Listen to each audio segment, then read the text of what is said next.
Welcome to the Mary Trump Media live stream of Robert Kennedy's second confirmation hearing.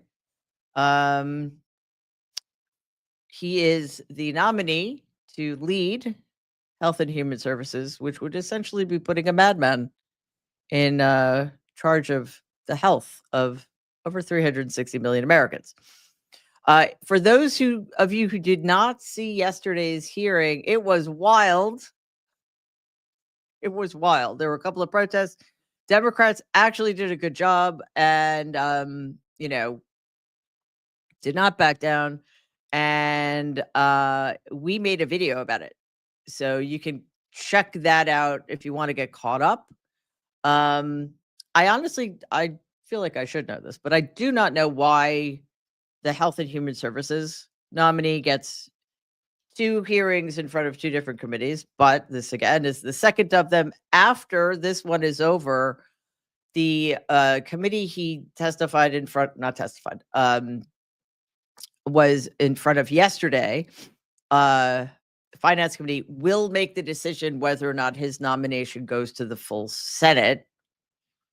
I hope again today Democrats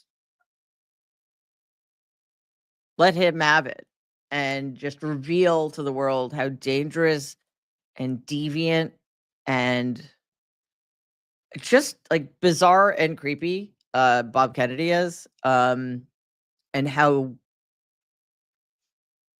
long held some of his positions are. He is a virulent anti-vaxxer who has lied over the decades about the safety of vaccines. He has lied about debunked disinformation that vaccines are tied to autism and there's no such thing as a safe vaccine. And yeah, I don't want somebody in charge of Health and Human Services who's going to help, bring back polio. This country is in a very precarious place right now with things like bird flu and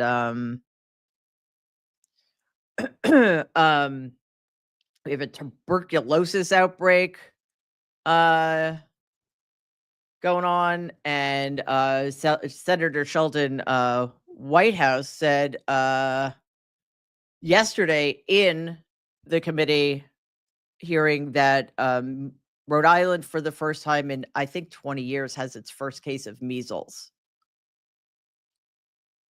I know, like when we were kids, I had chickenpox. I don't think I had the mumps or anything, but I had chickenpox. And then the MMR vaccine. If adults get measles or chickenpox, they can die. Children can too. It's much more serious with adults, though. So we just don't want to go there. Let's just hope that the Republicans don't either. So anyway, a lot is going on. Thank you so much again to our moderators who are really doing yeoman's work today. As well as Mercedes, who I didn't know Mercedes could juggle chainsaws, but that's what she's doing today. So thanks, Mercedes. All right, it is 8:00. The hearing should be starting soon. And we'll be checking in with you all. And I hope that the Democrats get the message across, but the problem is Republicans who this is entirely in the hands of Senate Republicans. I don't think they're listening because I don't think they care. So I have this weird feeling that there's a possibility that the three people who voted against Hegseth will be the three people voting against Kennedy. That's Susan Collins, Lisa Murkowski, and Mitch McConnell. Mitch McConnell will vote no for Kennedy because Mitch McConnell had polio and understands. One of the few things he may understand. Anyway, and then what's his name? JD Vance will break the tie. Hopefully that's too cynical a read, and that there will be one other Republican who decides he does not want to be responsible for plunging this country into the chaos of spreading communicable diseases that we have already had under control for decades. So All right. Enjoy it, and I will see you all later. Thanks.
I think y'all have about every angle you can get of the witness.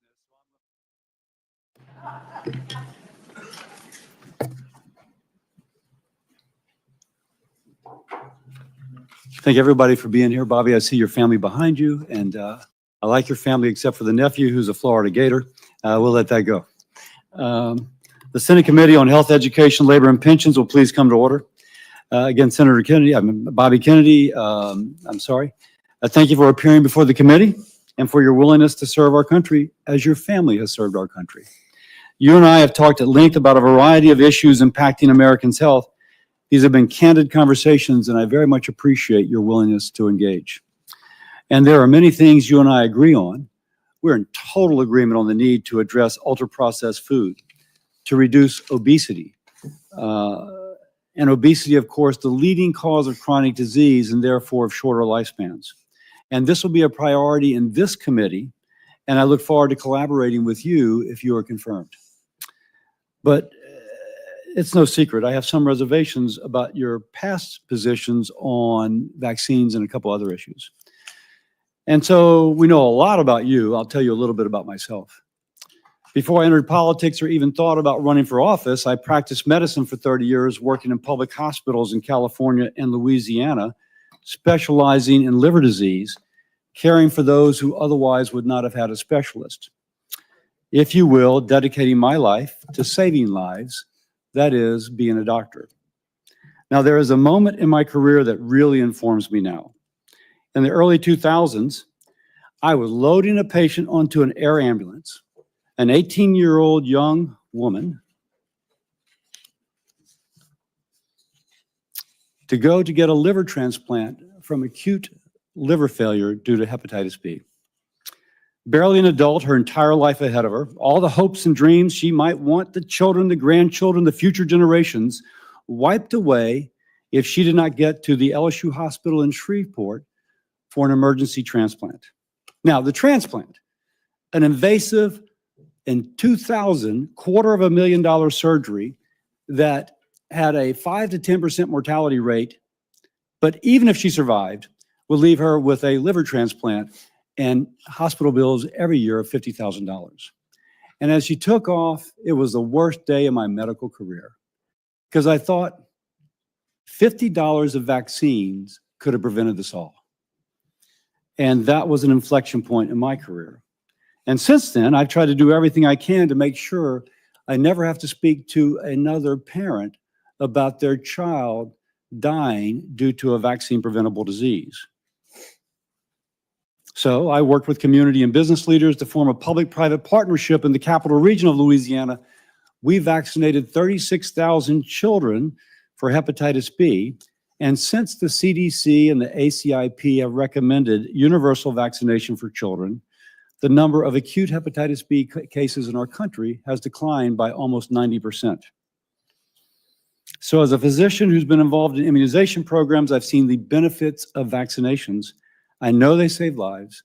I know they're a crucial part of keeping our nation healthy. Now, Bobby, I've learned you got a tremendous following. My phone blows up with people who really follow you. And there are many who trust you more than they trust their own physician. And so the question I need to have answered is, what will you do with that trust? Whether it's justified or not, and you may not want this to be the case, but I have constituents who partly credit you for their decision to not vaccinate their child. Now, that's a real conversation.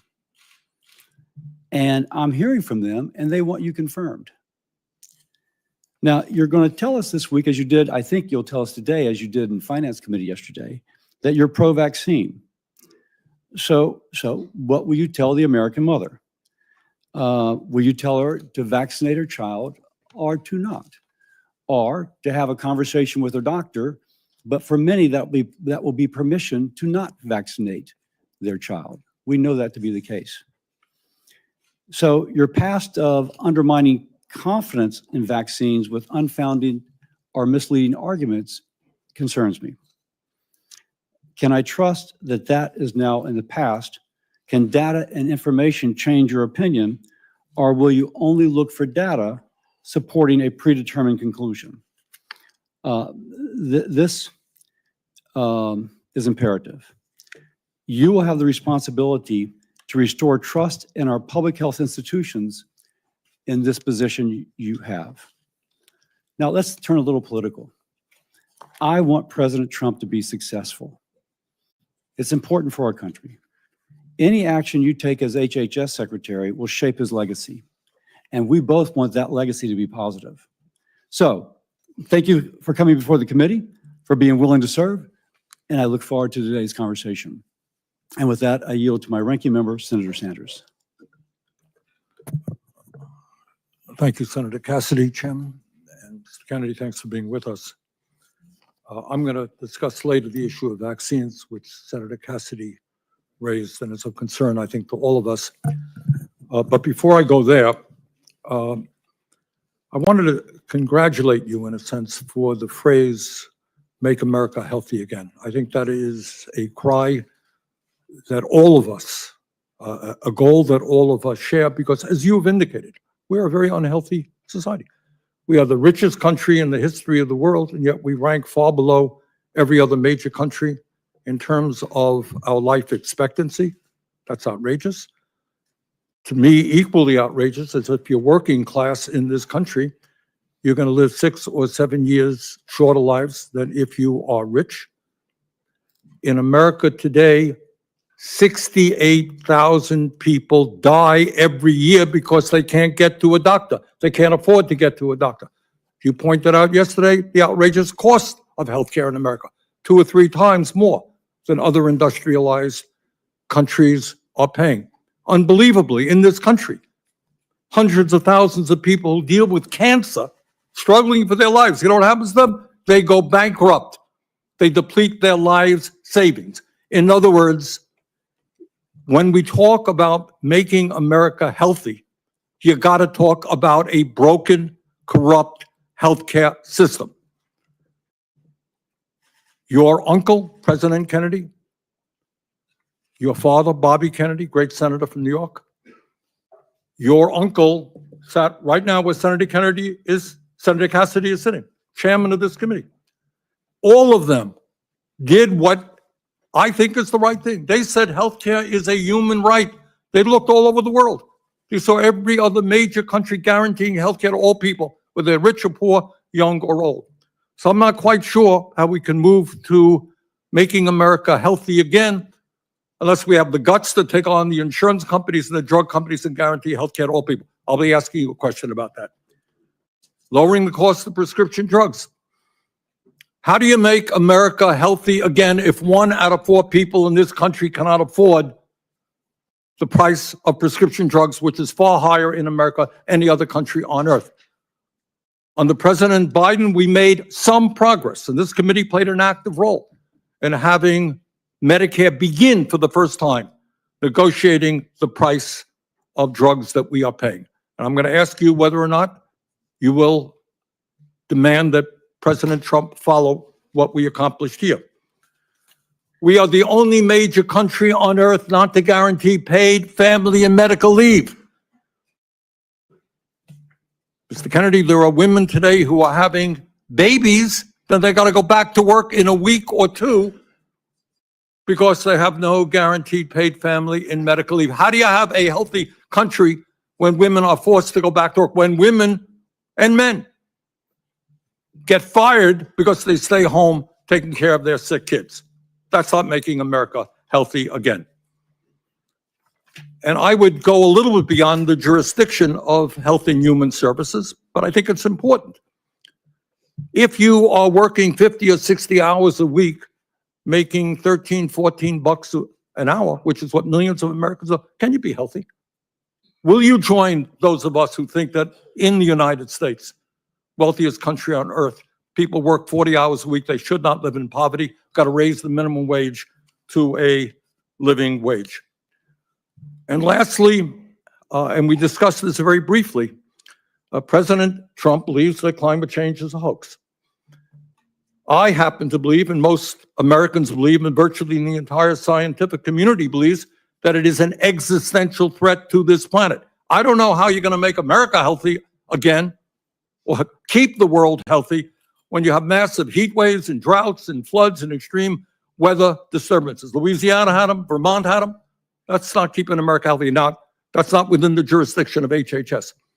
But I surely hope that you will, if you are confirmed, demand that President Trump change his position and work with those of us who are trying to transform our energy system and, in fact, keep America healthy by addressing the crisis of climate change. Thank you, Mr. Chairman. Thank you, Senator Sanders. And now I'd like to welcome our nominee, Mr. Robert F. Kennedy, Jr. Mr. Kennedy has a long career as an attorney and advocate for various health and environmental concerns. He has championed a range of issues like healthy foods and efforts to fight chronic disease, while calling for greater transparency and accountability in our public health infrastructure. Mr. Kennedy has an important opportunity to reform the department and to restore trust in our federal health agencies. I look forward to hearing more about his policy priorities and his plans to advance President Trump's agenda to make America healthy again. I thank you for joining us today, and I'll now turn over to Mr. Kennedy to introduce himself. Is your microphone on? Is your microphone on? Thank you, Chairman Cassidy. Thank you, Senator Sanders. Ranking members and Ranking Member Senator Sanders and other members of this distinguished committee, Cheryl and I were heartbroken last night to learn of the tragic accident that took so many of our fellow Americans, including our service members. We are in an apartment where we were able to see the rescue operations from our window. Senator Marshall, please know that I will continue. There you are. I'll continue to pray for you, as I texted you last night, for those who were lost, who called your state home, as well as Senators Kaine and also Brooks. We appreciate the first responders and local officials who are working so hard. May God continue to be with us all who are impacted, and those who continue to help with the recovery. I'm humbled to be sitting here today as President Trump's nominee to oversee the U.S. Department of Health and Human Services. I want to thank President Trump for entrusting me to deliver on his promise to make America healthy again. I'm grateful to have my family here once more with me. I want to introduce my wife, Cheryl, my daughter, Kik, my son, Bobby, my daughter-in-law, Amaryllis, and my nephew, Jackson Hines. I want to thank them as well as the many members of my large extended family for the love they have so generously shared. I want to particularly thank you, Mr. Chairman, for the time you've spent with me and the times we've talked in person and by phone. I greatly admire your passion for public health and your commitment to science. And this committee is blessed to have a medical doctor at the helm and two other medical doctors, Dr. Marshall and Dr. Rand, on the committee. I explained yesterday to the Finance Committee that my journey into the issue of health began with my career as an environmental lawyer, working with hunters and fishermen and mothers in the communities and small towns along the Hudson River. I learned that human health and environmental health are intertwined and inseparable. The same chemicals that kill fish also sicken human beings. Today, Americans' overall health is in grievous condition. Over 70% of adults and a third of children are overweight or obese. Diabetes is 10 times more prevalent than in 1960. Cancer among young people is rising by 1 or 2% per year. Autoimmune diseases, neurodevelopmental disorders, asthma, Alzheimer's, ADHD, depression, addiction, and a host of other physical and mental health conditions are all on the rise. The United States has worse health than any other developed nation. Yet we spend more on healthcare, sometimes double, sometimes triple, as other comparable nations. Last year, we spent $4.8 trillion, not counting the indirect costs from missed work. That's almost a fifth of GDP. It is tantamount to a 20% tax on the entire economy. No wonder America has trouble competing with countries that pay a third of what we do for their health care and yet have a healthier workforce. But I don't want to make this too much about money. It's the human tragedy that moves us to care. President Trump has promised to resurrect America's global strength and our leadership and to restore the American dream.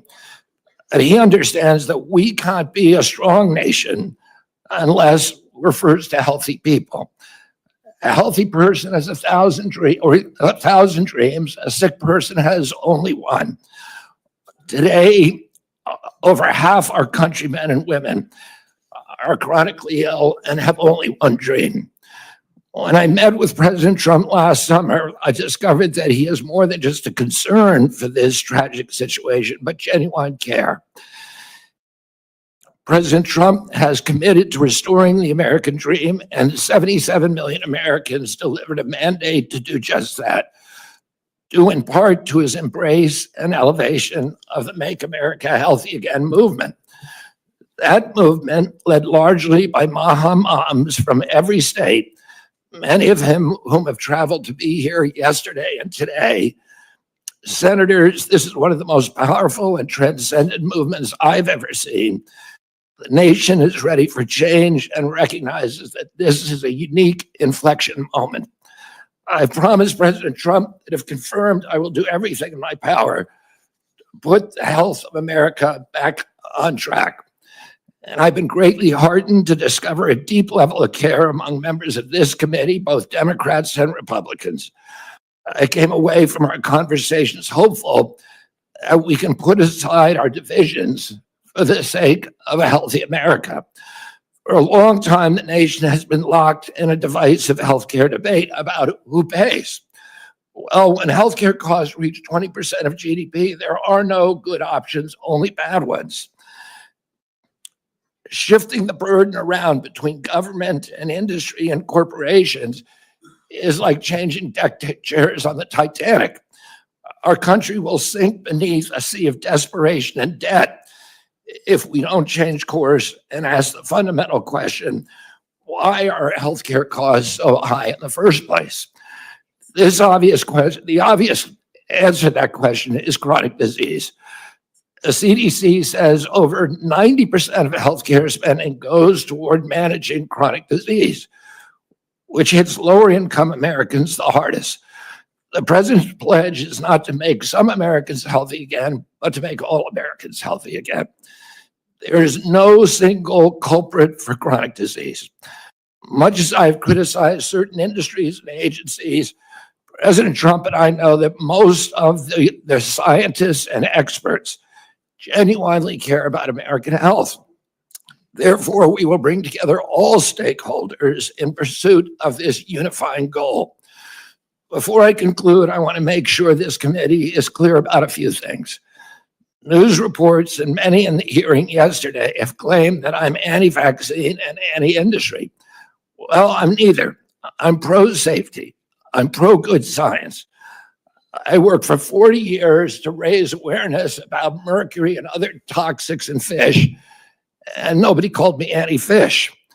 All my kids are vaccinated. I believe vaccines have saved millions of lives and play a critical role in healthcare. Nor am I the enemy of food producers. American farms are the bedrock of our culture and our national security. I was a 4-H kid, and I spent my summers on ranches. I want to work with our farmers and food producers to remove burdensome regulations and unleash American ingenuity. MAHA simply cannot succeed if we do not have the partnership of America's farmers. In my advocacy, I've often disturbed the status quo by asking uncomfortable questions, and I'm not going to apologize for that. We have massive health problems in our country that we must face honestly. And the first thing I've done every morning for the past 20 years is to pray to God that he would put me in a position where I can end the chronic disease epidemic and protect our children. That's why I'm so grateful to President Trump for the opportunity to sit here before you today and seek your support and your partnership in this endeavor.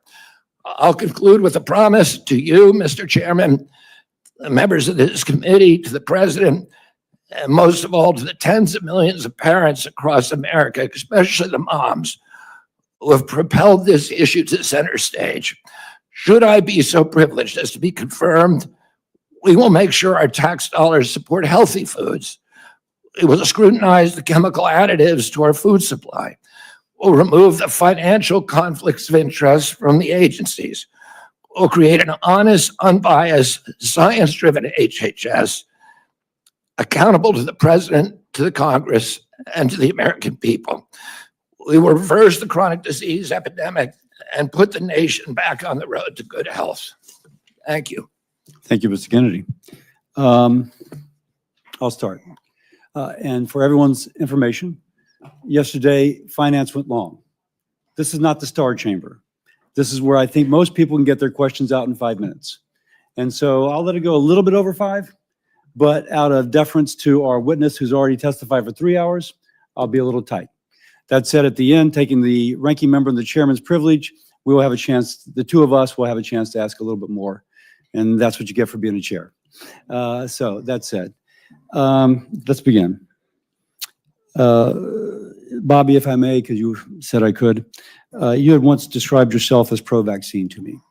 Now, the context of what I'm about to ask is that there's multiple studies establishing the safety of measles and hepatitis B vaccine, and specifically that they are not a cause of autism. In this position, and you have previously said yes, but if you are approved to this decision, to this position, will you say unequivocally, will you reassure mothers unequivocally and without qualification that the measles and hepatitis B vaccines do not cause autism? Senator, I am not going into the agency with any. That's kind of a yes or no question, because so if you're, because the data is there, and that's kind of a yes or no. And I don't mean to cut you off, but that really is a yes or no. If the data is there, I will absolutely do that. Now there is the data, just because I used to do hepatitis B, as I've said. I know the data is there. Well, then I will be the first person. If you show me data, I will be the first person to assure the American people that they need to take those vaccines. Now, what concerns me is that you've cast doubt on some of these vaccines recently. I mean, like last few years, but the data, and I can quote some of it. The data has been there for a long time. I've been out of the game. I've been in Congress for 16 years, and this data was in large measure generated before I came to Congress. So my concern is that if you are making those claims and being so influential, I mean, your bully pulpit is incredible. With that responsibility, that you never acquainted yourself with anything that might contradict that what you were previously saying. So let me ask once more. If the data is brought to you, and these studies that have been out there for quite some time and have been peer-reviewed, and it shows that these two vaccines are not associated with autism, will you ask, no, I need even more? Or will you say, no, this, I see this, it's stood the test of time, and I unequivocally and without qualification say that this does not cause autism? Not only will I do that, but I will apologize for any statements that misled people otherwise. Thank you. Next. And I just want to pledge to you, and I will never stick on a point if somebody shows me data that says I'm wrong. I know that's an interpretation people have, but it's absolutely wrong. I am science-driven and evidence-driven. I think the concern is how persuadable people are. But let me go on because I have limited time. I'm going to hold myself to the same 5 minutes. Yesterday, Senator Bennett in Finance asked you if you had once previously made statements that Lyme disease was created as a military bioweapon, and you said you may have said that once. Do you still believe that Lyme disease was created as a military bioweapon? I've never believed that, Senator. What I said is that that we should always follow the evidence. There were 3 books suggesting that. I have not read them through. What I've said is we should always follow evidence, no matter what it says. So I never have said that definitively Lyme disease was created in a biolab. Okay. Next, again, this will be kind of a yes or no. Do you commit that you will revise any CDC recommendations only based on peer review, consensus-based, widely accepted science? In other words, not personal beliefs or the beliefs of any single person that you or your department may identify? Absolutely, Senator. I am not going to go into HHS and impose my preordained opinions on anybody at HHS. I'm going to empower the scientists at HHS to do their job and make sure that we have good science that's evidence-based, that's replicatable, where the raw data is published. I'm almost out of time, so let me get to another question. All right. Do you promise that FDA will not deprioritize or delay review and or approval of new vaccines, and that vaccine review standards will not change from historical norms? Well, we will have the best vaccine standards with safety studies, and I will not, if the That's a little bit of a different answer than the question I asked, because what is the best could be in the eyes of the beholder. So let me read again. Promise that the FDA will not deprioritize or delay review and or approval of new vaccines, and that vaccine review standards will not change from historical norms. Yes. Great. With that, I will set a good example, and I yield my time to. Thank you, Chairman Cassidy. And I'm going to do what I very rarely do, is actually follow up on a question from Senator Cassidy. There have been, as I understand it, dozens of studies done all over the world that make it very clear that vaccines do not cause autism. Now, you just said, if I heard correctly, well, if the evidence is there. The evidence is there. That's it. Vaccines do not cause autism. Do you agree with that? As I said, I'm not going to go into HHS with any preordained. I asked you a simple question, Bobby. The studies all over the world say it does not. What do you think? Senator, if you show me those studies, I will absolutely, as I promised to Chairman Cassidy, I will apologize. That is a very troubling response, because the studies are there. Your job was to have looked at those studies as an applicant for this job. All right. Let me ask you another question about this one, about COVID. Scientists with the Yale School of Public Health and University of Maryland have estimated that the COVID vaccine saved 3 million lives and prevented 18 million hospitalizations. President Trump, someone who I do not often agree with, has said that the COVID vaccine was, quote, one of the greatest miracles of the ages. That's Donald Trump. But Bobby, you had a very different perspective. At a time when thousands of Americans were dying from COVID every week in May of 2021, you petitioned the Food and Drug Administration to revoke the emergency use of COVID vaccines. So my question to you is, were the scientists who told us that the COVID vaccine was imperative, and President Trump who told us that it was this great thing, were they right, or were you right when you told people that they should not take COVID shots? Senator, I filed that lawsuit after CDC recommended the vaccine for 6-year-old children without any evidence that it would benefit them and without testing on 6-year-old children. And that was my reason for filing that lawsuit. Was the COVID vaccine successful in saving millions of lives? I don't know. We don't have a good surveillance system, unfortunately. We don't know? I don't think anybody can say that. If you show me science that says But that. you know, Bobby, you say, if I show you, you're applying for the job. I mean, clearly, you should know this. And that is, the scientific community has established that COVID vaccine saved millions of lives, and you're casting doubt. That is really problematic. All right, let me ask you another question on another subject.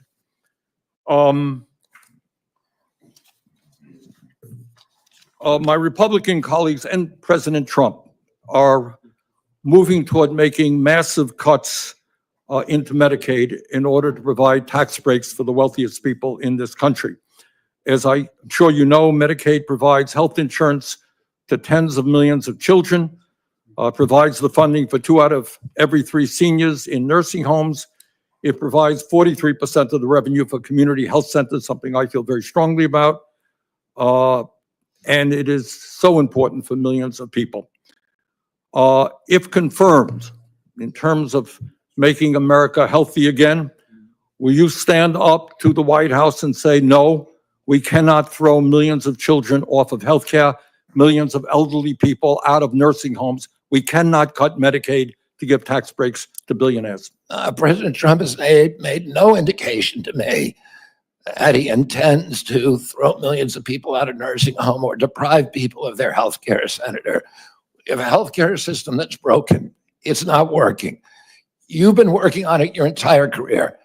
As Americans get less and less healthier, as premiums rose. Bobby, I believe the healthcare system is broken. We he agree has on that. asked me to fix it. But So do you fix for the it? American people. But my colleagues here, certainly in the House of Representatives, are prepared to make massive cuts in Medicaid.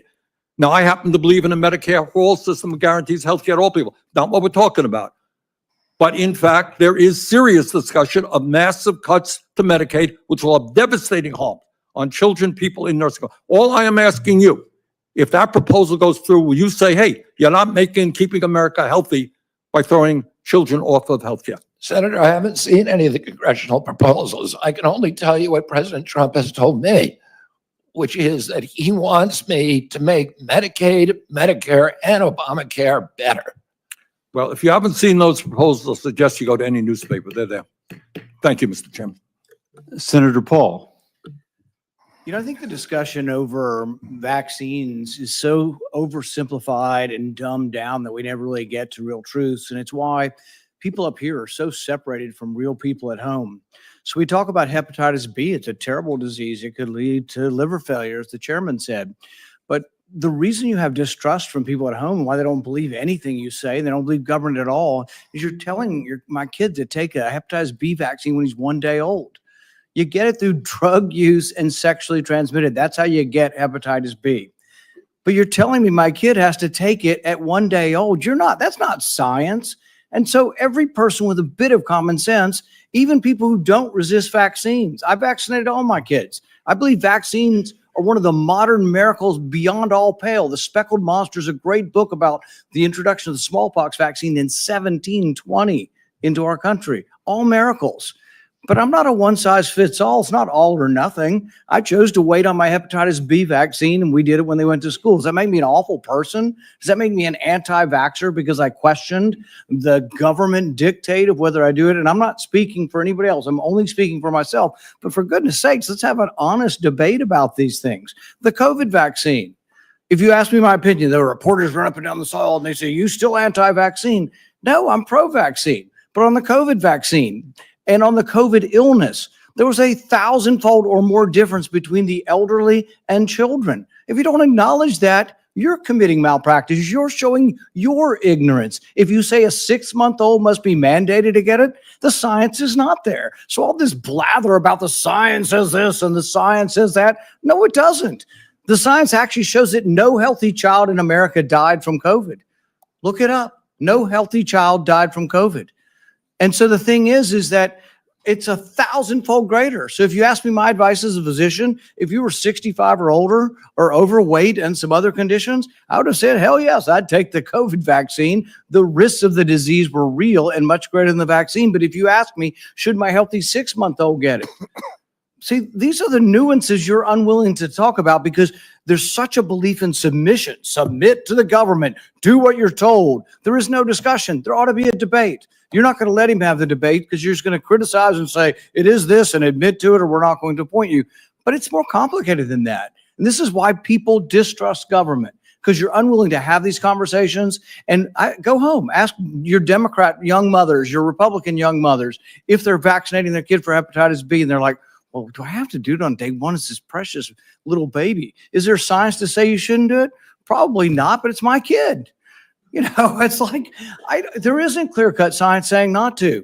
But on autism, there's no good science of anything to show what causes autism. We don't know. It's a profound disease. I know many moms here and dads who have kids with autism. I know them personally. I've met their kids. But the thing is they saw their kids developing completely normal, maybe speaking 100 words go to no words at about 15 months of age. Now, there isn't proof. There isn't proof that the vaccines cause it. That's true. There isn't proof that it causes it, but we don't know what causes it yet. So shouldn't we be at least open-minded? We take 72 vaccines. Could it be? I don't know. But we shouldn't just close the door and say we're no longer, because we believe so much in submission, we're not going to have an open mind to study these things. And so it's sort of this crazy notion. Schizophrenia, I would put in the same notion. You have a kid who's completely normal to 18 or 19, and their brain goes haywire. How does that happen? It's the most bizarre disease. Shouldn't we be open? Could it be our food? It might be vaccines. It might be our food, but autism is more common. I don't know about the schizophrenia statistics, but autism is more common. Shouldn't we want to be open-minded? Instead, we're so close-minded and we're so consensus-driven that the science says this. Well, science doesn't say anything. Science is a dispute, and 10 years from now, we could all be wrong. We were told in the beginning, 20 years ago, they did this enormous study, and they said, everybody over 50 should take an aspirin. I thought, well, that's a pretty good idea. It makes sense. But you know what? 20 years later, they measured it. And they found if you had no heart disease and you were taking aspirin, your chance of dying from a brain bleed or from a stomach bleed were greater than the risk of heart disease. If you have heart disease, they still say take an aspirin. If you don't, they've changed their mind 20 years later. But would you have all said I was crazy and I should no longer be in public discourse if I had said 20 years ago, I don't feel like taking an aspirin. I ride my bike all the time. I'm afraid I might hit my head. But that's what country's about. It's what dissent is about. So just ask you to look at the larger picture and give the guy a break who says, I just want to follow the science where it leads without presupposition. I think really what we have up here is presupposition. You've already concluded. It's absolute that autism isn't caused by it. We don't know what causes autism, so we should be more humble in what we say. Sorry, I didn't get to a question.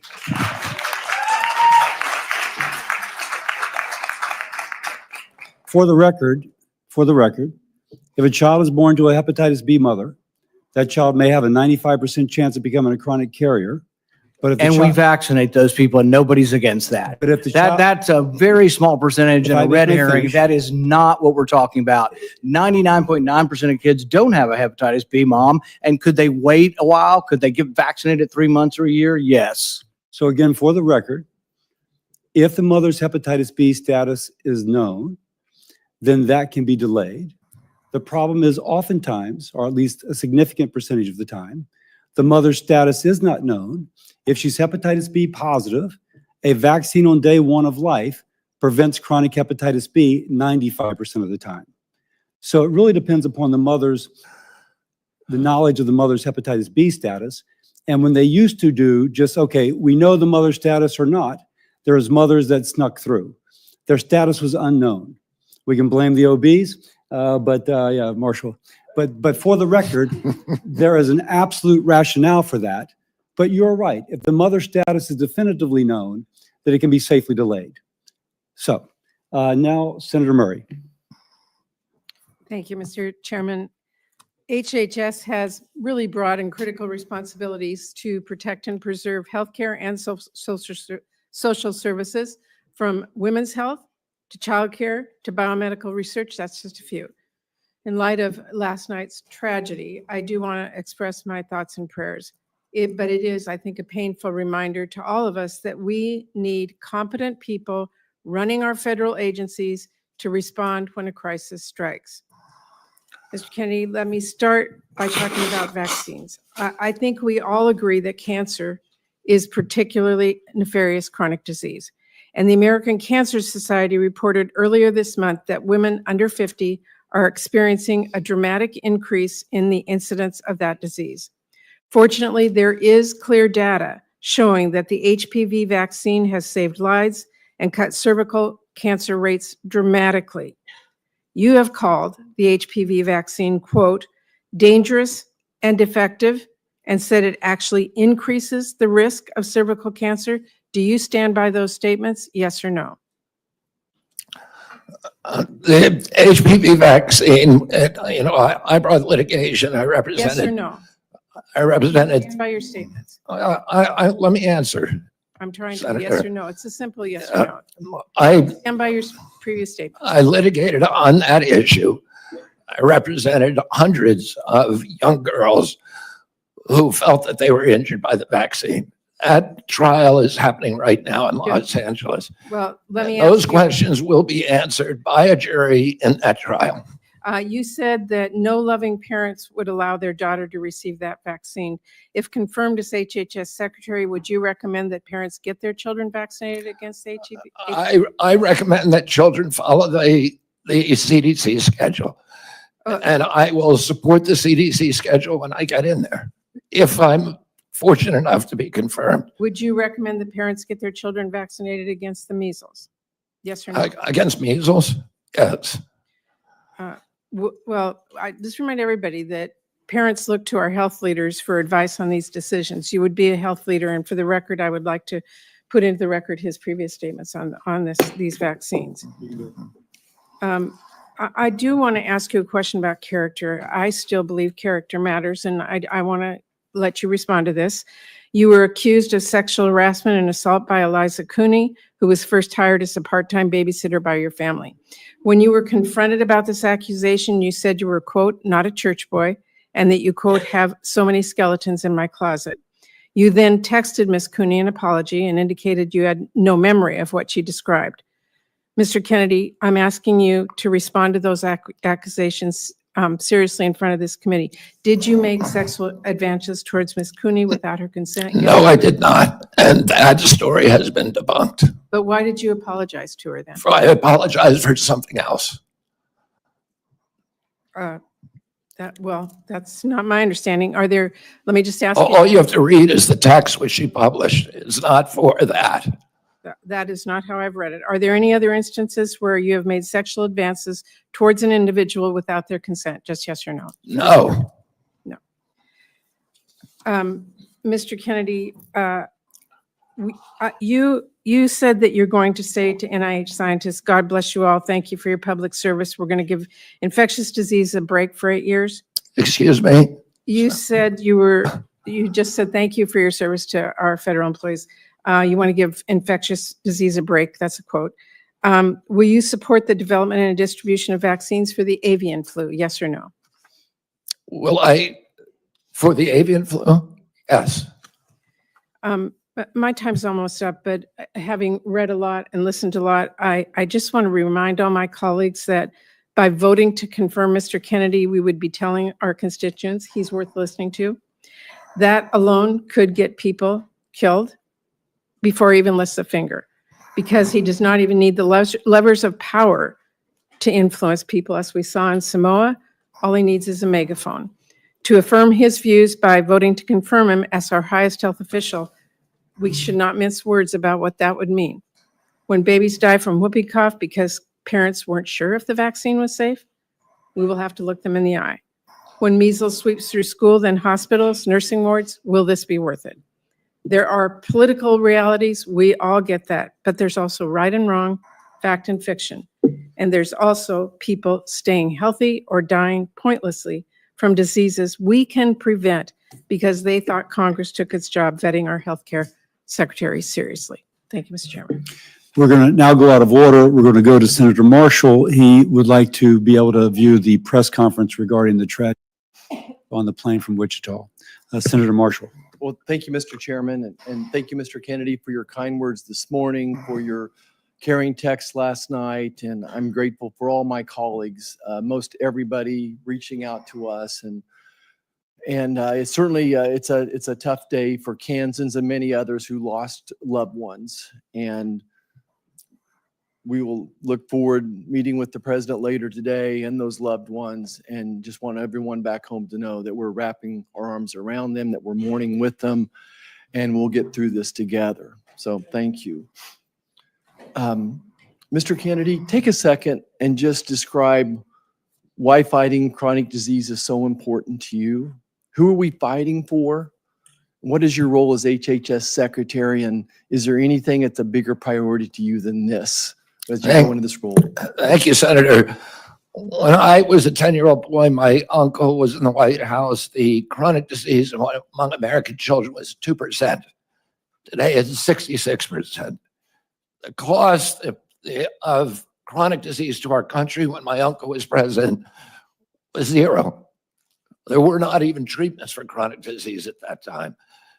Today, the cost is $4.3 to $4.45 trillion. Is bankrupting our country. 77% of American kids can't qualify for military service. 38% of teens, according to NIH's last report, which was 3 weeks ago, 38% are diabetic or pre-diabetic. When my uncle was president, the typical pediatrician with 1 or 2 cases of diabetes in his lifetime, juvenile diabetes. Today, it's more than a third of the kids who walk through his door or her door is diabetic or pre-diabetic. Autism rates have gone from 1 in 10,000 or 1 in 1,500 to 1 in 10,000, depending on what study you look at. In my generation, as a 70-year-old man today, in our children, it's 1 in 34. The explosion, I had 11 siblings. I had dozens of first cousins. Mr. Kennedy, I'm sorry. So who are we? But what's your role as HHS secretary to fight that disease? There's never been an HHS secretary who came in to do this. It was all about the typical partisan debate about how we allocate the cost, whether insurers pay it or whether hospitals, providers, or families pay it. And the costs continue to rise. All the things we're debating on, our kids are getting sicker and sicker. Yeah, just to quote you from yesterday, it's like we're moving the chairs on the Titanic. Yeah, and the ship is sinking, and nobody's paying attention to it. And yesterday, I got question after question from the Democrats about measles. In 1963, the year before the measles epidemic or the measles vaccine was introduced, 500 American kids died from measles, almost all of them extremely poor and malnourished. We have 252 million Americans who are suffering from chronic disease, and none of them mentioned diabetes. They didn't mention heart disease. They didn't mention cancers yesterday. We need to refocus if we're going to save our country. This is existential. Our country's not going to be destroyed because we get the marginal tax rate wrong. Right. It is going to be destroyed if we get this issue wrong. And I am in a unique position to be able to stop this epidemic. Mr. Kennedy, I want to just contribute as one of the 3 physicians on here. And even as I listen to my friends across the aisle, My conclusion is that we have to guard the physician-patient relationship and give those parents of these kids the information. All three of us are going to disagree on exactly who should and shouldn't get a particular vaccine. We all recognize the incredible successes of different vaccines as well, but we have to give the American public the best information, non-biased information. And I'd love to get you to respond to that, but I have an important question for folks back home. This will be my last question. I've never seen a person whose words written and spoken have been so misattributed, exaggerated, sensationalized, and taken out of context. Will you just speak to my farmers and ranchers back home and tell me about your, where do they fit in this role of MAHA and how we're going to work with them and just your compassion towards these farmers and ranchers? Yeah, I mean, MAHA will not succeed without the cooperation and partnership of agricultural producers, of farmers and ranchers across this country. I was a 4-H kid. I grew up working on ranches. And I've worked for years representing farmers in various forms of litigation. Thomas Jefferson said that American democracy is rooted in tens of thousands of independent freeholds owned by farmers. We are losing farmers today, and we can't afford to lose a single farmer. And on my watch, I do not want to lose a single farmer. We have to offer farmers an off-ramp from chemically intensive agriculture, which they don't want to do, which even the chemical industry is ready to change, so that they can grow crops that they can sell in Europe. They can grow crops. Senator Hawley told me during our meeting that 4 out of his 5 of his brother-in-laws have Parkinson's. There's illness all over the farm community, and it's undoubtedly related to the intensity of chemical pesticides. Mr. Kennedy. We need to reduce that, but I'm not going to do anything coerce the farmer. President Trump was the best president in modern American history for the American farmer. The first one to see farm prices go up. He has instructed me to take care of the farmers and make sure they're full partners. Thank you. Senator Baldwin. Thank you, Mr. Chairman. Mr. Kennedy, I've been listening to the back and forth and questions, and when people have tried to pin you down, you have said... Can you speak up, Senator Baldwin? Yes, I've been listening to the back and forth, the questions, and when people tried to pin you down on a point, you said, show me the data or bring me the studies. And I want to suggest that data is out there and those studies are out there. And if you're going to review all the studies and the data, you're going to be doing that, if confirmed, for your first year of being secretary. When we talked, we were talking a bit about vaccines at the end of our meeting, and you said really to me that there's no post-approval safety monitoring. And that led me to believe that you're not aware of the significant and ongoing safety monitoring that occurs after years of rigorous studies showing vaccines to be safe and effective. So I want to give you the opportunity to set the record straight here. Are you aware of the measures in place throughout Health and Human Services to ensure vaccine safety after approval? Yes or no? I'm aware of the VAERS system, which CDC admits it captures fewer than 1% of vaccine injuries. So you are aware of the I'm also CDC aware- monitoring? Are you aware of the FDA post-approval monitoring?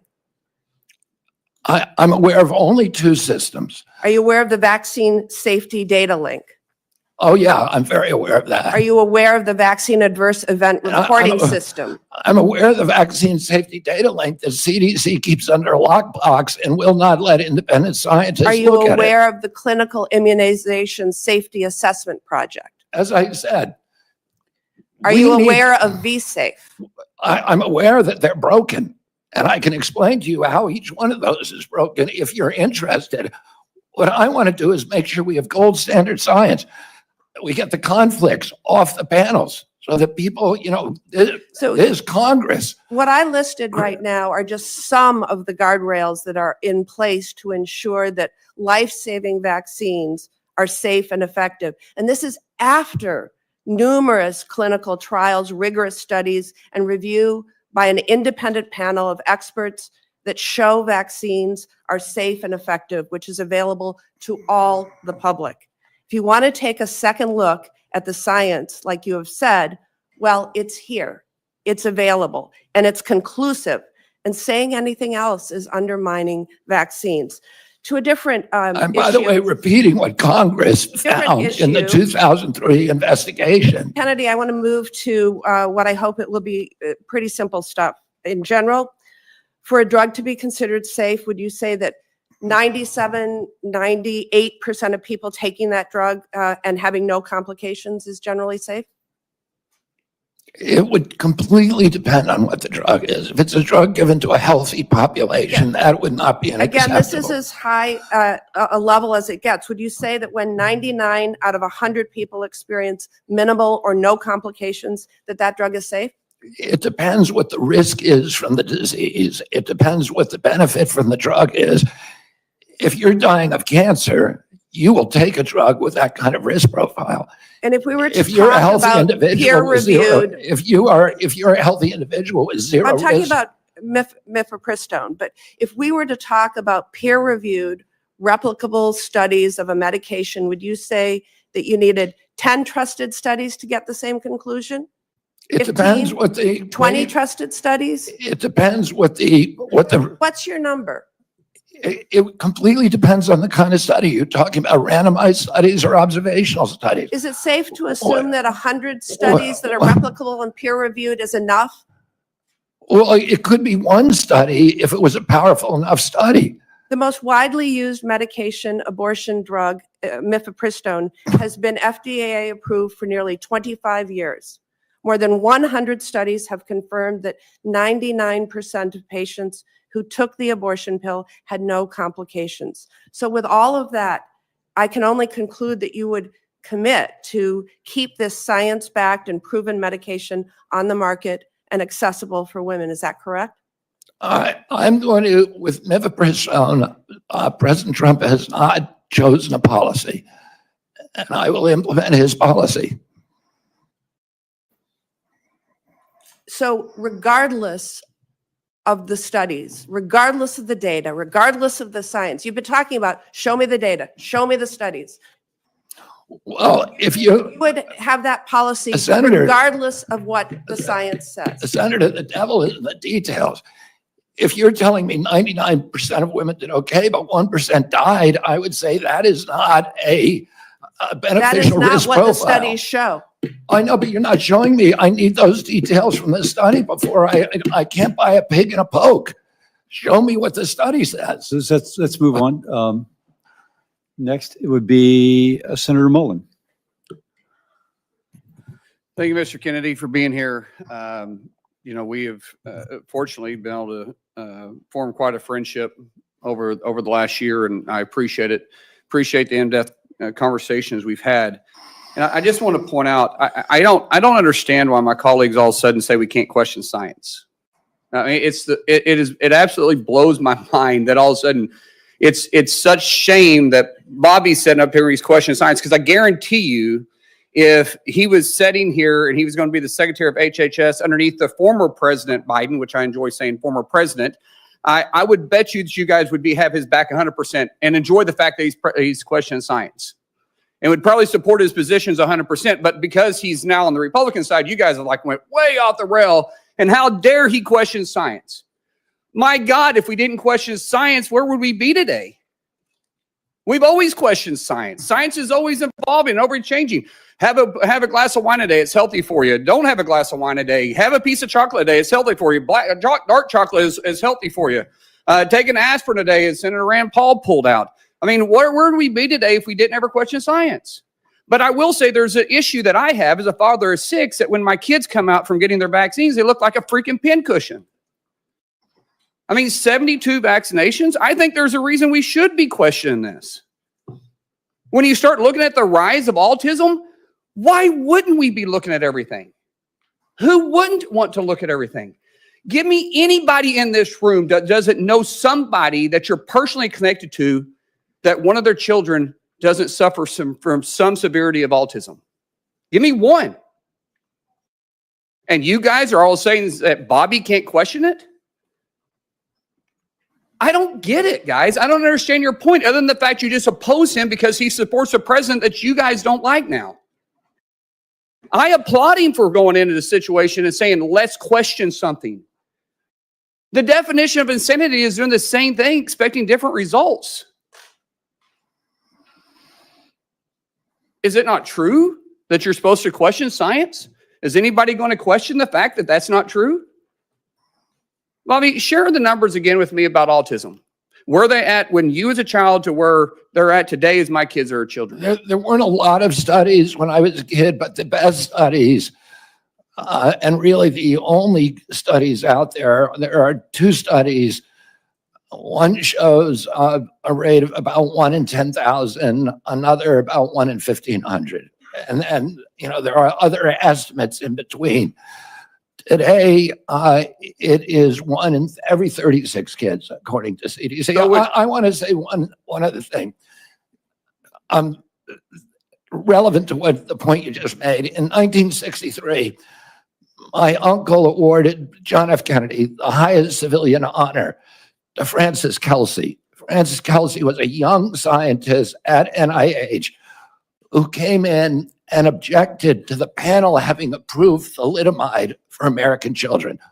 All the scientists of that day, they were doing it in Europe, all the scientists of that day and the scientific panels that worked for the agency approved, green-lighted thalidomide.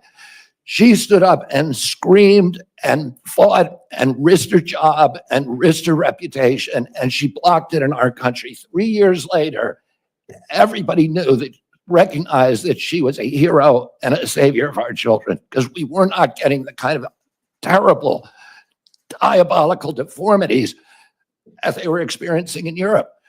My uncle gave her the highest civilian honor because she questioned science and was courageous enough to stand up and say, I don't care what happens to me. This cannot happen. And irony is that she was a Democrat at that time and she questioned science. But now all of a sudden, because you're working for Republicans, you're not allowed to question science. Let's go back to this and say let's just use the number of 1 in 10,000 at your age. Now, we're a little bit different in age. I'm not going to say how old you are, but you look great for your age. I will say that 1 in 36, that's not a pandemic, then what is? 1 in 36, and it used to be 1 in 10,000 have autism now?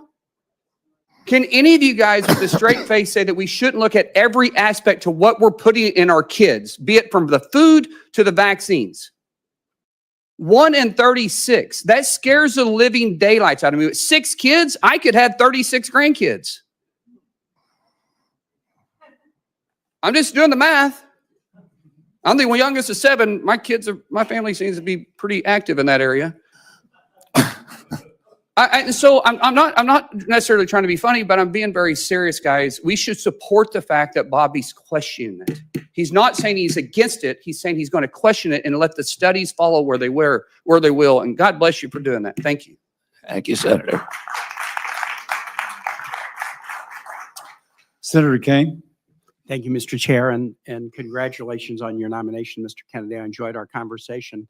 Thank you for starting off today acknowledging the pain felt by people in this region from this horrible air tragedy last night. Senator Marshall and Senator Moran, a lot of folks from Kansas, a lot of folks from Virginia, DC, Maryland, but also when that passenger list comes out and when the 3 soldiers' names are revealed, every office here is going to have some connection to them because you have your staffs who live here, and we kind of dread seeing that list of names. I drove to the airport at 6:30 this morning and went across the bridge over the Potomac and saw the operation, the recovery operation kind of underway in daylight hours. And I thought about the last big aviation disaster in Richmond when on 9/11 a plane slammed into the Pentagon. And Virginia got hurt very bad that day, and so did the nation. Just a couple of months ago, you posted this on your X account. On 9/11, it's hard to tell what is conspiracy theory and what isn't. I'd like to introduce that for the record, Mr. Chair. We take that kind of stuff pretty personally. Virginians know what happened on 9/11. We don't need folks giving oxygen to conspiracy theories about 9/11. Now, one thing I noticed about this post is it was in July of 2024. It was 23 years after 9/11. You had a lot going on in your life. You were running for president then. What made you decide in the midst of everything going on in this country, in this world in July of 2024, in your own candidacy for president, that now was the time to say it's hard to tell what is conspiracy and what isn't about 9/11? What was so important about making this point in July of 2024? Senator, the dramatic drop in trust in our government, and this is particularly one of the templates for that is what happened at CDC. Yeah, no, I want to move aside from that. Uh, Because you say, you go on to say, I won't take sides. As president, I won't take sides on 9/11. Wow. I won't take sides on 9/11. Let me ask you this. As a general matter, do you find it hard to tell what is a conspiracy theory and what isn't? Is that kind of a general deficit that you find in your own analytical abilities? My father told me when I was 13 years old, he said, people in authority lie, and that the job of a citizen in every democracy is to maintain a fierce skepticism Okay, I get for it. government authority. And you're an authority, but you wouldn't take sides on 9/11, and you're admitting, I have I a haven't hard time investigated telling what is a Senator. conspiracy theory and what isn't. Senator, I haven't investigated it. If the things that I investigate, I take sides on, people are allowed to hold that opinion. I'm not going to tell them they're crazy for holding that opinion. I'm going to say, what is your evidence? And if I hear the evidence, I'm going to say that doesn't make any sense. So you won't take sides on 9/11. Wow. Senator Murray asked you some questions about Gardasil, and this is a vaccine that's manufactured in Virginia. There's other HPV vaccines. I'm going to enter into the record a whole series of studies from many, many nations that talk about the dramatic positive effect of Gardasil. Could I introduce those into the record, Mr. Chair?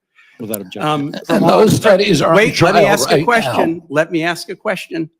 These are studies from Scotland, Sweden, the UK, Australia, the United States, multiple studies. And then I'm going to introduce in the record, I guess it's a blog post of yours. The verdict is now inescapable. Gardasil is killing girls. And I'd like to introduce that into the record as well. Without objection. You have a pretty significant financial interest in litigation against Gardasil. You have received contingency fees and payments for referring people to lawyers suing the manufacturer.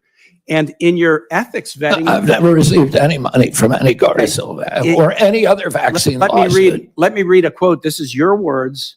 In your ethics vetting for this nomination, you said, quote, pursuant to the referral agreement, I'm entitled to receive 10% of fees awarded in contingency cases referred to the firm.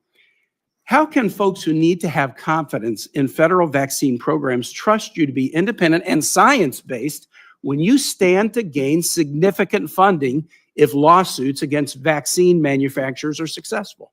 I have given away all of my rights to any fees in that lawsuit. I yield back. Next is Senator Scott. Thank you, Mr. Chairman. Mr. Kennedy, good to see you again. Thank you for being here before the committee. Yeah. One of the beauties of our country is we have foundational documents that point us in the right direction. I think it's the compass that shows us due north, true north. The Declaration of Independence mentions life, liberty, and the pursuit of happiness as unalienable rights. You and I had a serious conversation about the importance of life, and I'm a pro-life Christian, as you know.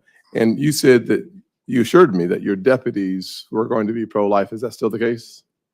I will implement President Trump's policies. I serve at his pleasure, but I share President Trump's view that every abortion is a tragedy. Now, my question was, are you having deputies within your at HHS that will be pro-life? As I said, I can tell you exactly what I'm going to do, so there's no mistake. I'm going to implement President Trump's policies. President Trump has told me he wants to end late-term abortion. Are you hiring people who are pro-life at HHS? Yes, I am. Thank you. During the first Trump administration, HHS began investing in policies to support individuals living with sickle cell anemia. This has continued. A career staff person has dedicated time to coordinate sickle cell disease-related activities across HHS and other government agencies. Will you commit to continuing to have an individual serve in this coordinating role for sickle cell? Yes, and I think I've worked on sickle cell for many, many years. I told you I have many friends who have sickle cell. Several of them, I've seen the suffering that they endure. 1 out of every 365 Blacks in our country has sickle cell. There are now promising gene therapies. They're Yes. very, very expensive, but it's something that NIH should be enthusiastically supporting that kind of research. Well, you answered my second question, so that's great, which was today you noticed the FDA gene therapies are really breakthrough evolutions in science that are really one-time cures. So you support the continuation of the research that makes that more available. Absolutely, Thank Senator. you. That's great news. This past fall, due to one facility making the majority of our IV drugs in the U.S., it was devastated by Hurricane Helene. Hospitals and healthcare facilities across the country faced IV shortages. Nephron Pharmaceuticals in Columbia, South Carolina, tried to shore up IV support in South Carolina hospitals by creating the Palmetto line in its facility to help make IVs for hospitals across the state. We must do more proactively to address the shortages and the shortage risks, as well as to provide and promote the production of medical products here in the U.S. If confirmed, how will you prioritize efforts to prevent and reduce drug shortages, including for essential medicines? Including, Essential medicines. President Trump has told me it's his priority to bring essential medicine manufacturing back to this country. It's a national security threat, and so much of it has been exported abroad, and particularly to China. And it's a priority for him, so it's a priority for me as well. Very good. Will you commit to fostering productive public-private partnerships that can provide the government with key information on pharmaceutical supply chains, help direct shortages, and improve the long-term security and resiliency of the U.S. drug supply? Absolutely, Senator. Thank you very much. And one of the things that we study, I had 2 opportunities to question you. Once yesterday at the Finance Committee, I opted, as opposed to seeing you twice, just see you one time and spend my time doing some other things with that time. But I think it's important for us to recognize that we are in a critical place as a nation. We're so dependent on other countries for the essentials, from healthcare and beyond. And we ought to work on a strategy of resilience across this nation in all of the essential areas that we need to become less dependent on the rest of the world and more dependent on ourselves. And I hope that as your term at the HHS, you will spend a lot of time thinking through and all the layers and complexity that is under HHS, how we become more and more resilient as a nation. That's absolutely critical for our national security and for our economy. And President Trump is doing that through HHS, but also, more importantly, through the Commerce Department, and meeting directly with pharmaceutical industry leaders to figure out what kind of incentives that they need to bring manufacturing home. Perfect. Thank you, Mr. Chairman. I yield back my 8 seconds. And then we'll go to Senator Murphy. Thank you very much, Mr. Chairman. Mr. Kennedy, thank you for joining us here today. Listen, credibility matters so much when you lead the most important health agency in the world. The Secretary of HHS has got to be trusted that he's telling the truth, that he cares about science, has no political agenda. Mr. Kennedy, I want to go back to some of your testimony yesterday before the Finance Committee when you either feigned ignorance about some very clear statements that you have made in the past, or you outright denied saying things about the vaccine program that you have undoubtedly said. And so with a day's hindsight, I want to give you another chance to be honest about the things that you have said. Senator Warnock asked you yesterday if you had compared America's vaccine program to the Catholic Church's pedophilia scandal.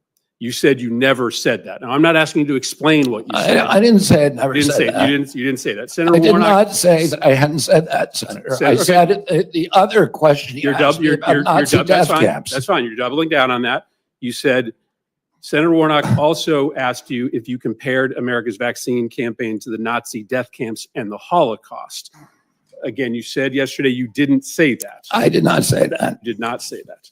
Senator Bennett asked you yesterday if you had made an allegation that AIDS is a different disease in Africa than it is in America. On that one, you said you didn't recall. Having had a day to think about it, do you recall saying that AIDS is a different disease in Africa than it is in the United States? I looked up that passage in my book and found that indeed the diagnostics for AIDS are very different in Africa than in the United States, that the list of symptoms is almost completely different. So let me I'll submit this for the record, but having denied the first two statements, let me just read what you said. You said in 2013, is it hyperbole to say that the people who run our vaccine program should be in jail? They should be in jail. To me, this is like Nazi death camps. Look at what it does to the families who participate in the vaccine program. I can't tell why somebody would do something like that. I can't tell you why ordinary Germans participated in the Holocaust. I can't tell you what was going on in their minds. With respect to the pedophilia scandal, you said the pedophilia scandal in the Catholic Church is a perfect metaphor for what's happening in the United States.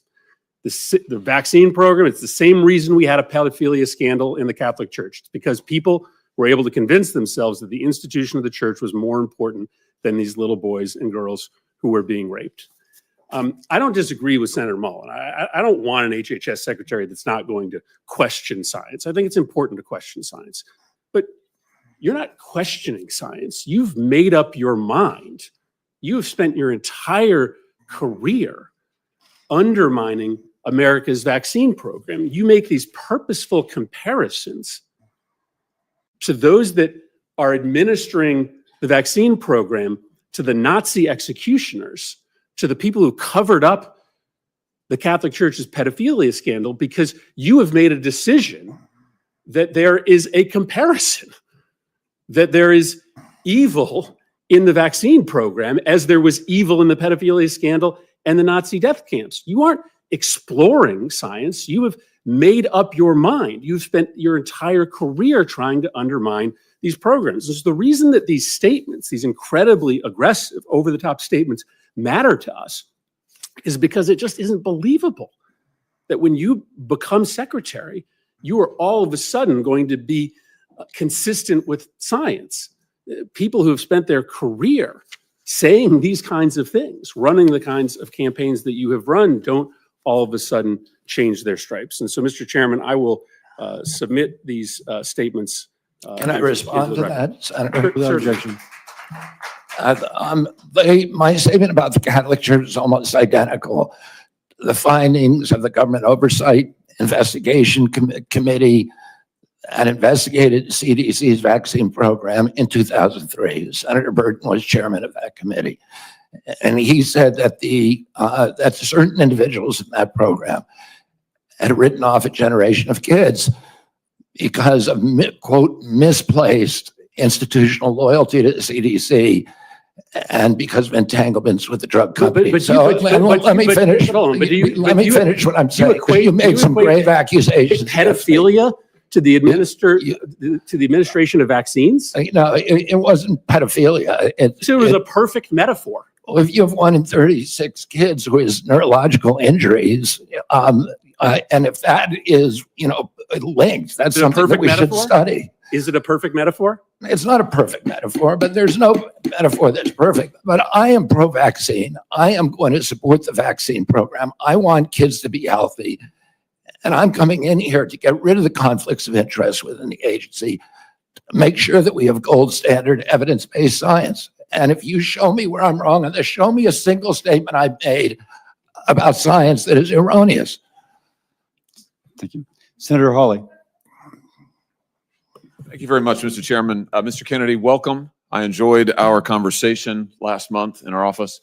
And thank you for remembering, as you did again today, my uncles who we talked about, Morris and Lauren and Jean, who all have recently passed away from Parkinson's, grew up in a farm family. That was kind of you to remember them. So thank you for that. Let me start by asking you a question about children and the safety of children. President Biden's administration, his HHS, issued a rule, so it's binding, requiring that every doctor in America, including pediatricians who receive any kind of federal funding, so that's anybody who takes ACA funding, anybody who takes CHIP funding, this is almost every health provider in America, requiring them to conduct gender transition and gender so-called affirming procedures. So that means hormones, that means puberty blockers, that means surgeries in some cases. They imposed that rule on doctors across the country. This has been litigated, and it has been actually stopped by a couple of courts who found that it was way outside of HHS's jurisdiction. My question to you is, will you rescind this rule that imposes this radical policy, and talk about being anti-science, this radical policy on just about every pediatrician in the United States of America? Yes, I will. And by the way, that rule is anti-science. The most thorough meta review on gender affirming care has come out in the Cass report, which reports really catastrophic impacts on children. And that is science. It's a meta review of all the existing scientific studies. But, even more just from a common sense, if you're a patient, do you really want somebody performing surgery on you who is morally opposed to that surgery? It doesn't make any sense. We need to embrace diversity in this country. Are people who believe that's important? I respect them. We should hear them out. We should debate. We should have a congenial conversation. There are also people who believe that it is an atrocity, and they need to be listened to too. And we need to embrace diversity and make room for diversity in this country, and not force people to do things that are against their conscience. And let me just point out that on this rule, what's particularly pernicious about it is we're talking about gender transition surgeries, gender transition care on minor children. This rule purported to preempt all state law. So in states like mine and many others, where the voters have said, we don't want gender transition procedures performed on minors, the Biden administration attempted to use federal money and force pediatricians to do it anyway. So I'm glad to hear you say you'll rescind that rule. I think it's terrific for the safety of children. And Senator, I would add that we don't let children drink. We don't let them drive an automobile because they have bad judgment. They are flooded with hormones. Their brains are still in formation. Their sexuality is still in formation.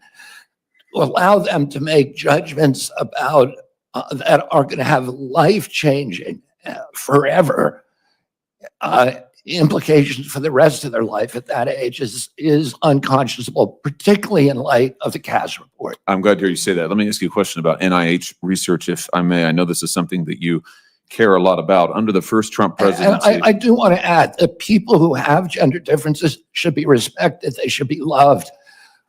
And loving them does not sometimes love means saying no to people. Let me, on NIH, under the first Trump presidency, HHS stopped new NIH research that involved human fetal tissue from elective abortions. Now, you were asked about this sort of tangentially yesterday by Senator Cantwell, and I want to get your quote right. You said to her correctly, you said stem cell research today can be done on umbilical cords and you don't need any fetal tissue, which is correct. My question to you is, will you reinstate President Trump's policy that ensures that no federal research and no federal tax dollars is conducted on fetal tissue taken from elective abortions? Yes. Fantastic. Let me ask you just about Title 10. You were asked about this yesterday too, and I think I understand your answer. I just want to be sure I've got it crystal clear. Title 10, which prohibits the funding of the use of federal taxpayer funding for abortions or to flow to entities like Planned Parenthood that perform abortions or refer people to abortions. You were asked yesterday if you would support President Trump's rule that says no Title 10 funding for those who perform abortions or refer people to abortions. I think your answer was yes, you would reinstate that rule. I just want to be sure I'm right about that. Yes. Fantastic. Last point that I have for you on mifepristone, the chemical abortion drug. You said yesterday that you would study its safety. I think that's good. I want to make an additional point here just about how the Biden administration changed the rules on mifepristone that I hope that you'll take into consideration, because you pointed out, I'm almost done, Mr. Chairman. You pointed out that we need to honor the wishes of voters and states and their right to set life policy. I just point out that the Biden administration's rule on mifepristone, which they did after the Dobbs decision, means that in any state, including ones like mine, where voters or state legislators say, we don't want abortion performed after a certain point, if the Biden administration rule on chemical abortion stands and you can mail in these abortion drugs without a doctor visit or referral, that means no state ban, no state decision, no voter decision is going to matter. We're going to have a one-size-fits-all policy set here in Washington. I hope you'll take that into consideration. I will implement President Trump's policies. Senator Hassan. Well, thank you, Mr. Chairman and Ranking Member Sanders. Good morning, Mr. Kennedy. Look, I want to just take a moment because like a few of us on this dais, I sit on finance as well as help. And one of the things that was most disturbing to me about yesterday's hearing was the suggestion from some of my friends on the other side of the dais that our intense questioning and concerns about Mr. Kennedy were driven by partisanship. I have voted for 5 of President Trump's nominees to date in the last couple of weeks. One of them, the new Secretary of Transportation, was on the scene last night at DCA. Like all of us, I take really seriously our obligation for advice and consent. And I am concerned, as Senator Mullen expressed his concern, about the need for science to help us move forward on critical issues. Now, some of you are new to this committee and new to the Senate, so you may not know that I am the proud mother of a 36-year-old young man with severe cerebral palsy. And a day does not go by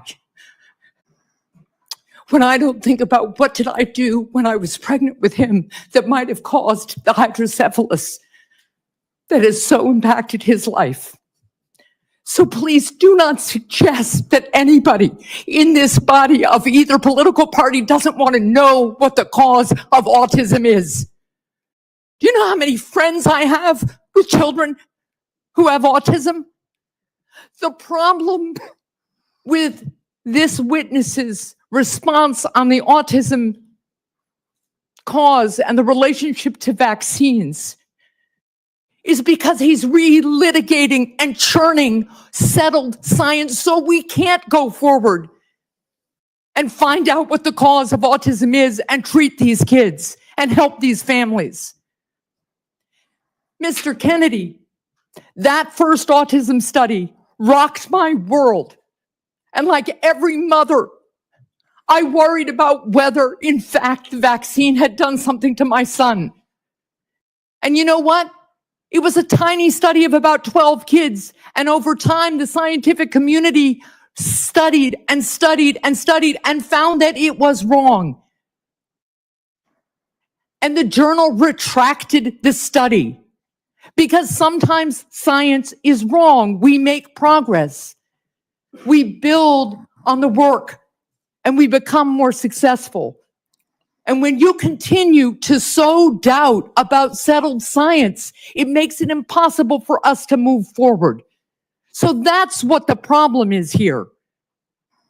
It's the relitigating and rehashing and continuing to sow doubt so we can't move forward, and it freezes us in place. Now let me move on to my other concerns from yesterday's hearing. During yesterday's hearing, you really showed a lack of knowledge about Medicare and Medicaid. So what is Medicare Part A? Medicare Part A pays mainly for primary care or physicians, and then No, Medicare. so it is about, Medicare Part A is seniors coverage for inpatient hospital care. What's Medicare Part B? For physicians and doctors. Medicare care Part D That is coverage for for outpatient care and home health. So what is Medicare Part C? Medicare Part C is a program where it's the full menu of all the services, A, B, C, and D for Medicare. It is Medicare Advantage, which it's the private insurance option Exactly. for seniors on Medicare. So Mr. Kennedy, you want us to confirm you to be in charge of Medicare, but it appears that you don't know the basics of this program. So let's I turn to just explained the Medicaid. No, I basics. had to correct you on several things. Oh, you just Let's turn added to Medicaid. information, Yesterday, Senator. You you didn't said to correct say- me. I didn't Yet, get it wrong. Mr. Kennedy, my time is limited, and I hope the chair will give Is me a this couple of more question, minutes. Senator? Yes, All right, Medicaid. because you're Let's giving me turn very to little time Medicaid. to answer one. Let's turn to Medicaid. Medicaid, you said yesterday to Senator Cassidy, Medicaid is fully paid by the federal government, and it's not fee for service. That statement is false. Do you now understand that that statement is false? Yes or no? That Medicaid is paid for by the federal government. I believe that. You said it is fully paid for. Medicaid, in fact, sir, is a federal state the state partnership. has a partnership. Right. So you were wrong yesterday. So you're acknowledging that Well, that I- statement was false, right? I misstated something. All right, good. So yesterday, when you were questioned about Medicaid, you repeatedly dodged questions by saying you want to make it better. Republicans are circulating a proposal that would end Medicaid expansion in some states, including in New Hampshire. So I will submit this for the record, but it is important to me to understand whether you believe that taking Medicaid away from 60,000 people in New Hampshire would make Medicaid better. And would it make New Hampshire healthy again? I'll submit that for the record. Thank you, Mr. Chair. Senator Tuberville. Thank you. Thank you, Mr. Chairman. Thank you, Mr. Kennedy, for being here. Being a few months older than me, I'm going to be respectful to your elders. Not by much. Yeah, not by much. That's right. But thank you. Look at this room. We hadn't had a full room in here since I've been in here 4 years on any hearing. Thank you for bringing the light to what this is all about. It's about health in our country. There might have been a half a dozen people in the last Health and Human Services nominee. Nobody was interested. Lawyer who worked from home in California, didn't do a damn thing in terms of what we needed when COVID was full steam. So thank you. Thank you for getting our young people involved. My two boys, 28 and 30, a year or so ago, they were going to vote for you for president of the United States. You know why? Because you're trying to save their group of people from the chemicals and the things that we have in our food. They're fired up about it. And you brought light to that. And thank God you've done that. You brought importance to what we're doing. You know, I coached for 40 years. In the last 4 or 5 years I coached, I'd never seen like the run on drugs our young people are being given by doctors across this country. We have a attention deficit problem in this country. You know, attention deficit, when you and I were growing up, our parents didn't use a drug, they used a belt and whipped our butt, you know, and told us to sit down. Nowadays, we give them Adderall and Ritalin, like candy across college campuses and high school campuses. Mr. Kennedy, what are we going to do about that? Today, 15% of American kids are on Adderall. And there's clearly a major problem with overprescription, not just with our children, but with our entire population. We have 4.2% of the world's population, and we take 50% of the pharmaceutical drugs. And there's a recent study by Peter Ghosh, who is one of the founders of the Cochrane Collaboration, that showed that prescription drugs are now the third largest cause of death in our country after cardiac arrest and cancer. We're not getting healthier. Americans are getting less and less healthy. 70% of pharmaceutical profits globally come from our country, which has 4.2% of the world's population. We're the only country that allows full-scale pharmaceutical ads on TV. And we're all being told you can make yourself, you can eat anything you want, you can smoke anything you want, you can do anything you want, and there'll be a drug to fix you in the end. And it is not a good formula. And our kids are getting sicker and sicker. They're not getting better. Nobody here, all the people here who are defending this current system and defending these pharmaceutical industry profits, many of whom are taking huge amounts of money on the pharmaceutical industry, millions of dollars for many of these senators. And none of that, this is not making our country healthier. It's making us sicker. We need to get rid of these conflicts. We need good science and we need good leadership that is able to stand up to these big industries and not bend over for them.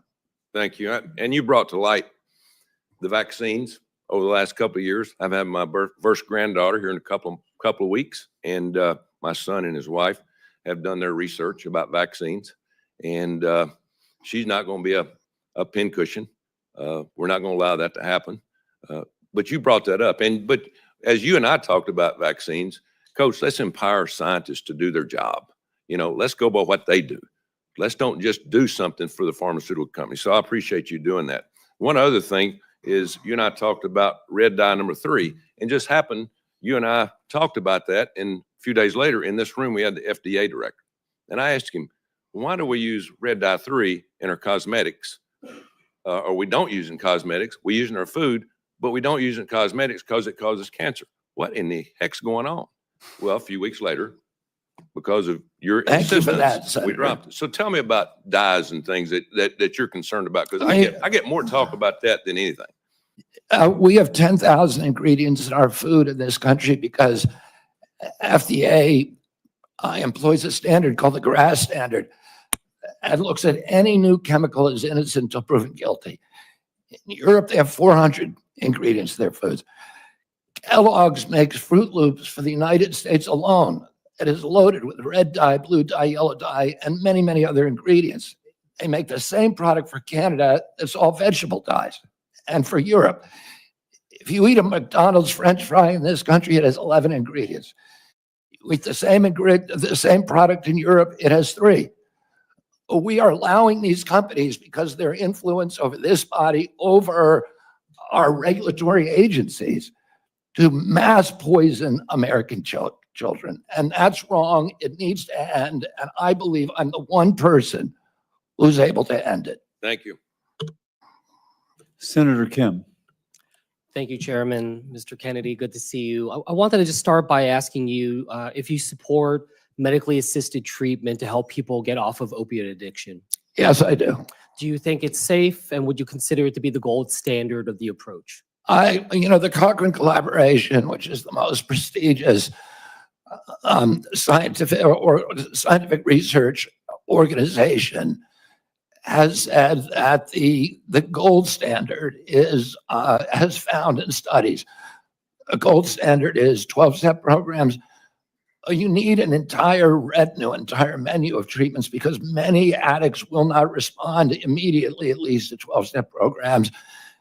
And for many of them, Suboxone and even methadone are critical interventions that save lives, that get addicts off the street, and they should be available as a treatment option. I wouldn't describe them as gold standard, but I would describe them as medically necessary. Well, this is something, look, I know we all take this very seriously in terms of the plight of opioid addiction in our country. And that's something that I hope we can recognize. We need to lift up more and more. I mean, NIH has said over and over again, not enough people are doing it. And in fact, an NIH published study does call it the gold standard of treating for opioid use disorder. You're on a mission against and fighting against chronic disease. You talk a lot about obesity. I wanted to get your thoughts if you support Wegovy, Ozempic, other similar types of GLP-1 drugs to fight obesity. The GLP-1 drugs, the GLP drugs, the class of drugs are miracle drugs. But I do not think they should be the first frontline intervention for 6-year-old kids, for whom they are currently. That is the standard of practice now. If every American who qualifies for GLP by being overweight, 74% of our population asked for them, and the federal government was paying for it, it would cost over $1 trillion a year. It would double the insurance costs for employers in this country, and it would be a tsunami. And they have a lot of side effects. You said you support it, but that you don't see it being the tool of choice for especially young kids. Is that correct? Exactly. If for people who have morbid obesity, for people with diabetes, absolutely. And they shouldn't be prescribed alone without also prescriptions for exercise, because otherwise they eat away at muscle and they're counterproductive. They go after muscle first. Yeah. They have all kinds of bad side effects. About half the people on GLPs get off of them after 2 years, and then there's problems when you get off them. So it is a wanted to- miracle. Okay, go ahead. Yeah, I wanted to move on to just clarify some statements you made in the past. In the past, you said, quote, Wi-Fi radiation does all kinds of bad things, including causing cancer. Do you still stand by that statement? Yes, sir. I won a case in front of the Court of Appeals against the FCC on that very issue. And 5G, do you feel the same way about 5G? Well, I'm just saying electromagnetic radiation does. And RF, you think, causes? Another issue that comes before your work, if you were to be confirmed. And let me just clarify that. It changes DNA, and there are scientific studies that have linked it to cancer, many of them. But it does other things that are, including neurological injury, that are kind of the other frontline injuries that we're most concerned about and that are best documented. One other issue that comes before your work, if you're confirmed, I wanted to ask if you would support and continue and expand CDC's role in collecting and disseminating data on firearm mortality in the United States, something that I believe that we need to study the causes of mass shootings. We need to study all the causes. When it came to, you said earlier in response on avian flu, you would continue the investments, that you would support vaccine development. I just want to clarify, does that mean you support investments in mRNA vaccine research and development? I'm not going to pick a vaccine right now. I need to look at all the data. I need to look at safety data and efficacy data, but I'm going to continue research on every kind of vaccine. Mr. Chair, I yield back. Thank you, Senator Kim. And now Senator Banks. Thank you, Mr. Chairman. Mr. Kennedy, President Trump just won a historic election victory, and you were a big part of it. At the outset of the hearing, you talked about those Maha Moms, that coalition that you led, that movement that was behind you, that supported President Trump on Election Day, giving him one of the biggest electoral college votes in my lifetime. You were a part of that. The voters voted for President Trump. And President Trump, by the way, is a man of his word. He always follows through on what he says he's going to do. And one of the things that he said he was going to do was put you front and center in this administration to make America healthy again. And that's why, at the end of the day, a lot of those moms have been here yesterday and today from Indiana to support you in this movement. And that's why you have my full support. And anything other than voting for you to confirm you would be thumbing my nose at that movement, the millions of people in this country who want us to focus on making America healthy again. One of the things I've thought a lot about, I serve on the Armed Services Committee as well. I just left another hearing with the nominee to be our new Secretary of the Army, is the national security risk of an obese nation. 70% of our kids are not eligible today to serve in the United States military. And the Army 2 years ago was 25% off of its recruitment goals, and obesity among our kids is one of the reasons why. And I think you would agree, my first question for you, this epidemic in this country is as much of a public health risk as it is a national security risk. Would you agree with that? Absolutely, Senator. And like I said, well, I didn't say this. When my uncle was president, 3% of Americans were obese. And today, 74% are obese or overweight. In Japan, 3% are obese. So other nations, what we're seeing here is not happening elsewhere. And American kids did not suddenly get gluttonous and lazy. Something is poisoning them. And we need to figure that out. And then we need to end those exposures. We need to do gold standard science. And all of these moms recognize that we now have a unique opportunity in history, where history now is at an inflection point where we have a unique opportunity to reverse this epidemic. And we know what we have to do. We have to study the additives. We have to end the conflicts of interest on the nutrition panels and on the drug panels that are loaded with people who have corrupt entanglements with the industries they're supposed to regulate, that have turned these agencies into sock puppets for the industries they're supposed to regulate. We need somebody who can come in, who can break that inertia. we are attracting the most talented group of people who work in NIH and CDC and FDA in modern history. And people who are not coming there for jobs, they're innovators, they're disruptors, they're entrepreneurs, and they're coming in not because they want position, but because they actually want to change things and give us gold standard science and make America healthy. And I know you agree that fitness is a part of that, a major part of that. Absolutely. My uncle started the Presidential Council on Physical Fitness. I won a contest when I was in school. I got an award for it, and it was a piece of pride for me. And for many people in my generation, I'm sure Coach, won his. Presidential. I want to move on. I want to move on to another national security threat. The biggest existential threat to America is the Chinese Communist Party.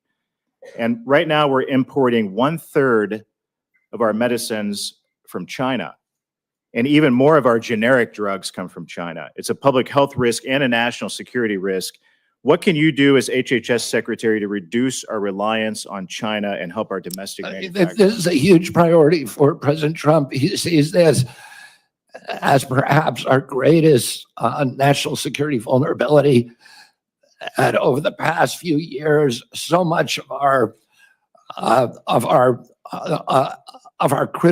essential medicines, the production of them and the supply chains have been exported to China. And it's a crisis now in our country. If there is a pandemic, if there is a war, if there's any conflicts, China will now be able to ransom American health. And that is not a good situation. We need to bring that production home. And President Trump is committed to doing just that. Well, sir, I think you're going to have a tough job. You have my full support, but you've got lawmakers against you. You're going to have bureaucrats against you. You're going to be working with the limits of the administrative state at the department.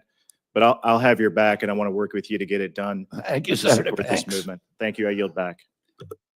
Senator Blunt, Rochester. Thank you, Chairman Cassidy and Ranking Member Sanders. Mr. Kennedy, during our meeting, you shared your vision for the department, and we discussed priorities important to my home state of Delaware. But I must say, as a former cabinet secretary and a health official in my state, and listening to your answers today in this hearing, I am deeply concerned and shocked by your apparent lack of understanding of, frankly, some of the basic responsibilities of the department. It's one of the largest, most complex, and it is vitally important. And yesterday, during your finance hearing, and today, you confused details about Medicare and Medicaid. You didn't know what authorities you have under the Emergency Medical Treatment and Labor Act, known as EMTALA, and you made false claims about the safety of mifepristone. However, what concerns me the most as a mom and a first-time grandmother is your decades-long track record of promoting vaccine misinformation and profiting from it, despite the harms that it may cause to American children. And with that, I'll turn to my questions. In yesterday's hearing, you did not seem to know anything about EMTALA, even though I raised it with you during our meeting last week. So I'll give you another opportunity.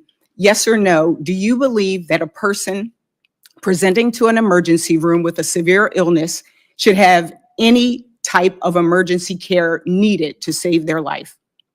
Any American who the Yes law or no? says. Yes. I'm answering the question. Any Yes or no American, was the direction. under the law, every American who presents to an emergency room must be treated. And I can enforce that law. And I believe that's the right thing to do. Do you agree that a person who is experiencing severe pregnancy complications should be able to receive emergency care to save their life if that care is an abortion?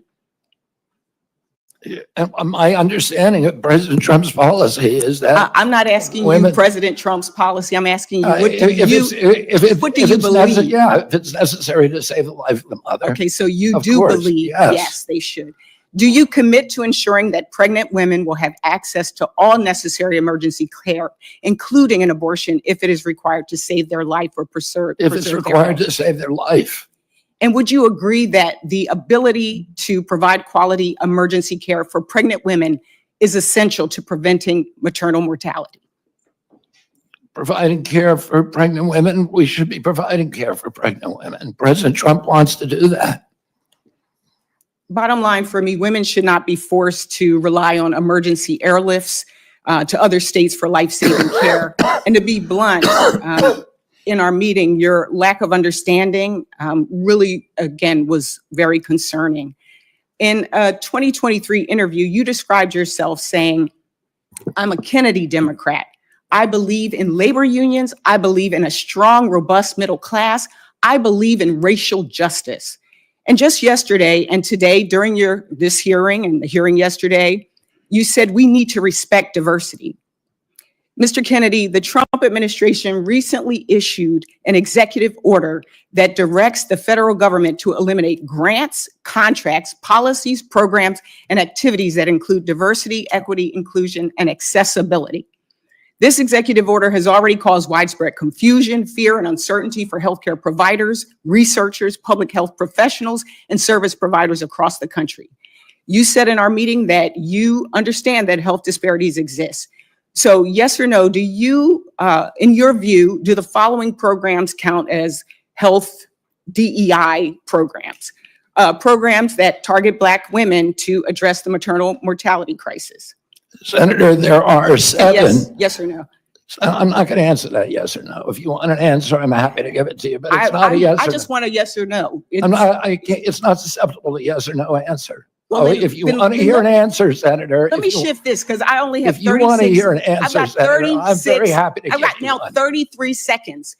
And there are people out here who want to understand that if they are at a pride parade and they're a healthcare provider, can they give out a brochure? If you They want wanna people to know understand, if let me they are answer the trying to have a question. program in a Black church that is on Martin Luther King Day. Will they be able to have that program? Will it be funded? Will they get in trouble? Will they be fired? That's the cause and concern. We all know that it is important that we have a healthy country. You want me to answer the said, question, health dis- Senator? I think I got my answer. Okay. Thank you, and I yield back. I will Thank allow the witness to answer. There are 7 departments at NIH that protect minority health and that seek to eliminate this. Is the shocking and unacceptable disparities in minority health. I believe in helping all people who are vulnerable. DEI programs that President Trump eliminated have spent $63 million with no discernible positive impact on human health in this country. There's institutions already that existed before President Biden, whose job it is to do just that. Will you cut those programs that you just referenced? That decision is up to Congress, not to the HHS secretary. Thank you. I yield back. For the record, treating a miscarriage or ectopic pregnancy is not an abortion. It's just false. And so I would ask that not be, since I'm not into misinformation, I would ask that misinformation not continually be repeated. Senator Husted.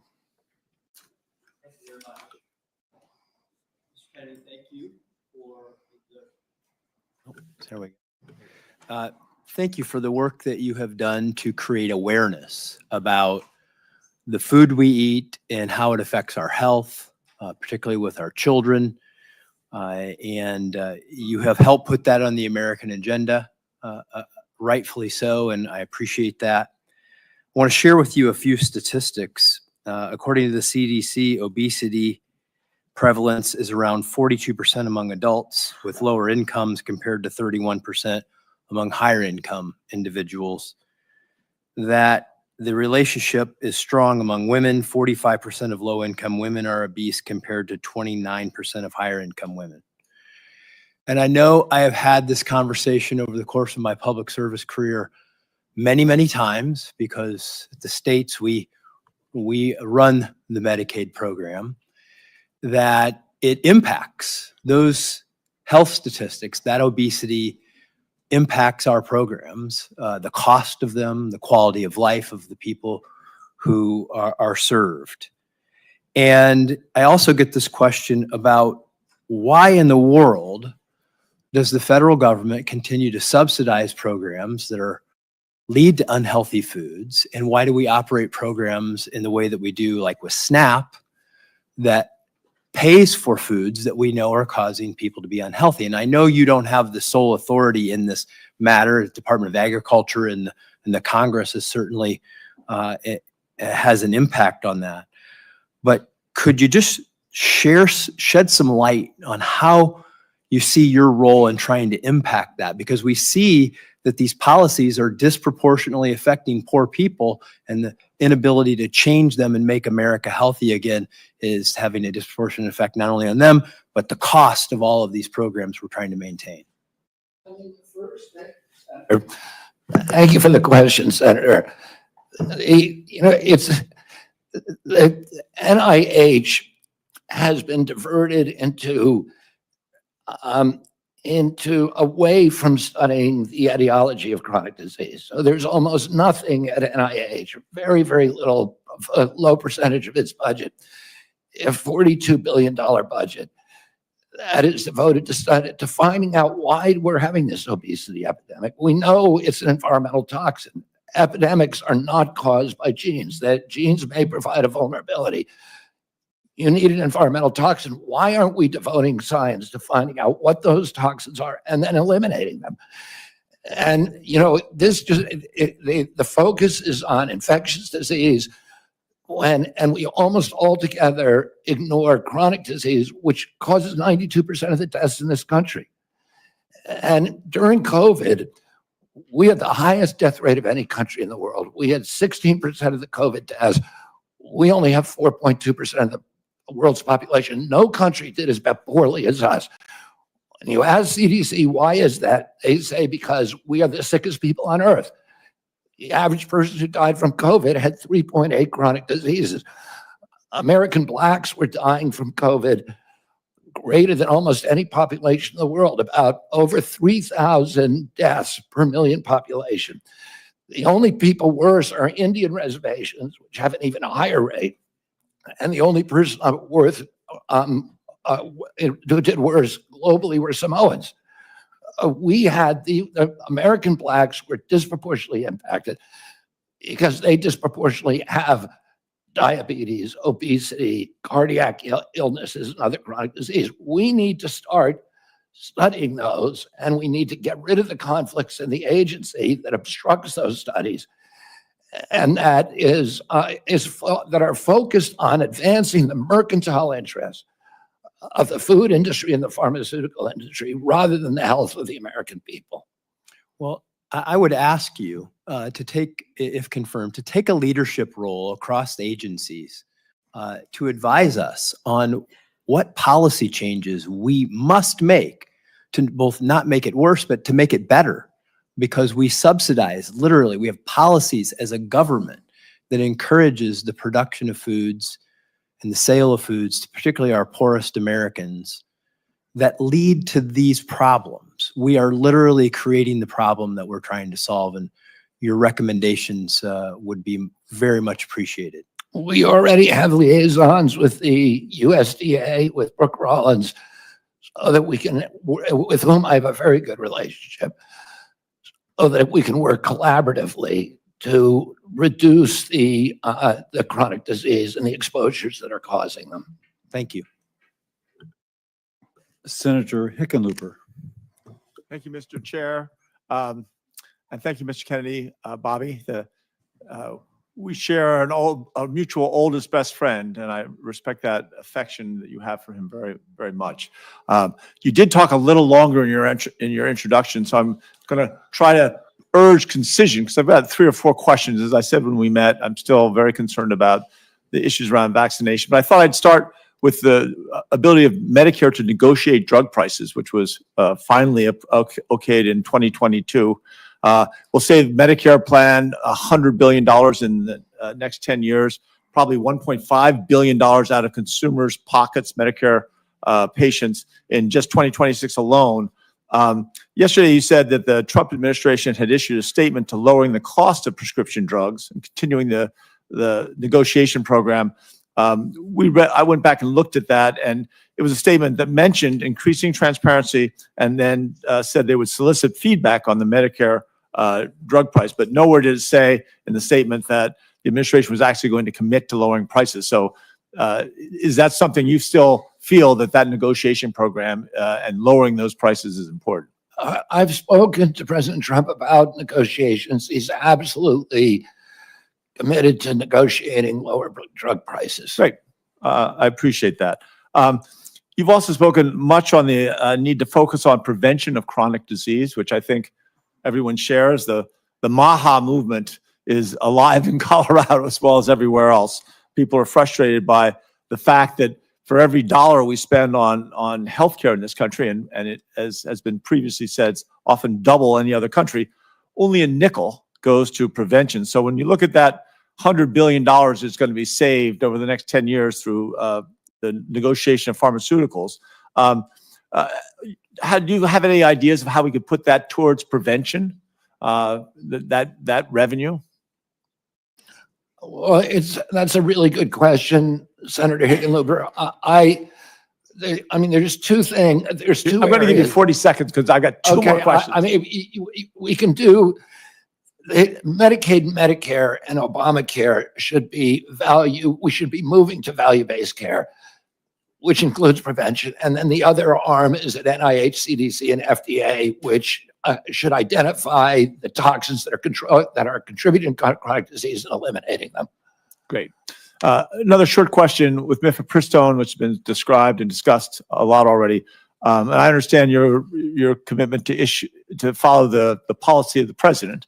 But he has other tools at his behest.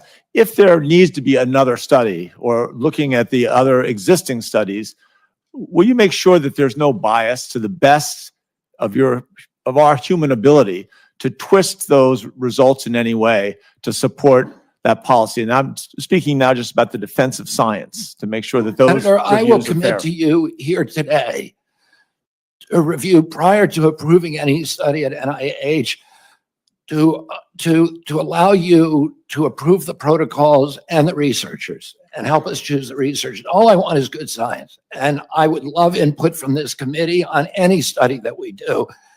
There's many ways that studies are flawed, and you can correct those at the outset in a lot of ways. So absolutely, I will work with you to make sure that it's science that you're satisfied with and I'm satisfied. That shows that this is the first time you're being considered for a cabinet position, because no other person would ever solicit and willingly approve our participation. Well, I'm going to make that commitment. I know the hazard of it, but I'm going to do it anyway. I'll hold you to it. Now let me get to the vaccines, and I think this is crucial because I think there is widespread distrust and increasing distrust in the scientific community. I am a scientist. Some have argued that I'm the only scientist in the Senate left that is actually, I've written research papers in peer-reviewed journals. I think I understand how it works, and that is a healthy skepticism is useful, but we want to make sure that's a healthy skepticism. And yesterday in the discussion about Lyme disease, you said that in your discussion that it was formulated to be a militaristic bioweapon, that you had heard that in 3 books, but you hadn't read through. And I think at a certain point, if you're going to be an activist or some people would say a prophet, that what you say becomes promoting something, promoting an idea. And I think when you've only read 3 books, or little bits of the 3 books, not the whole 3 books, isn't that reckless? I mean, isn't that there's something about, aren't you then promoting this anti-science, the conspiracy about Lyme disease in this case, but the same thing about some of these vaccine issues? Like I said, I never endorsed the issue. I said it's out there.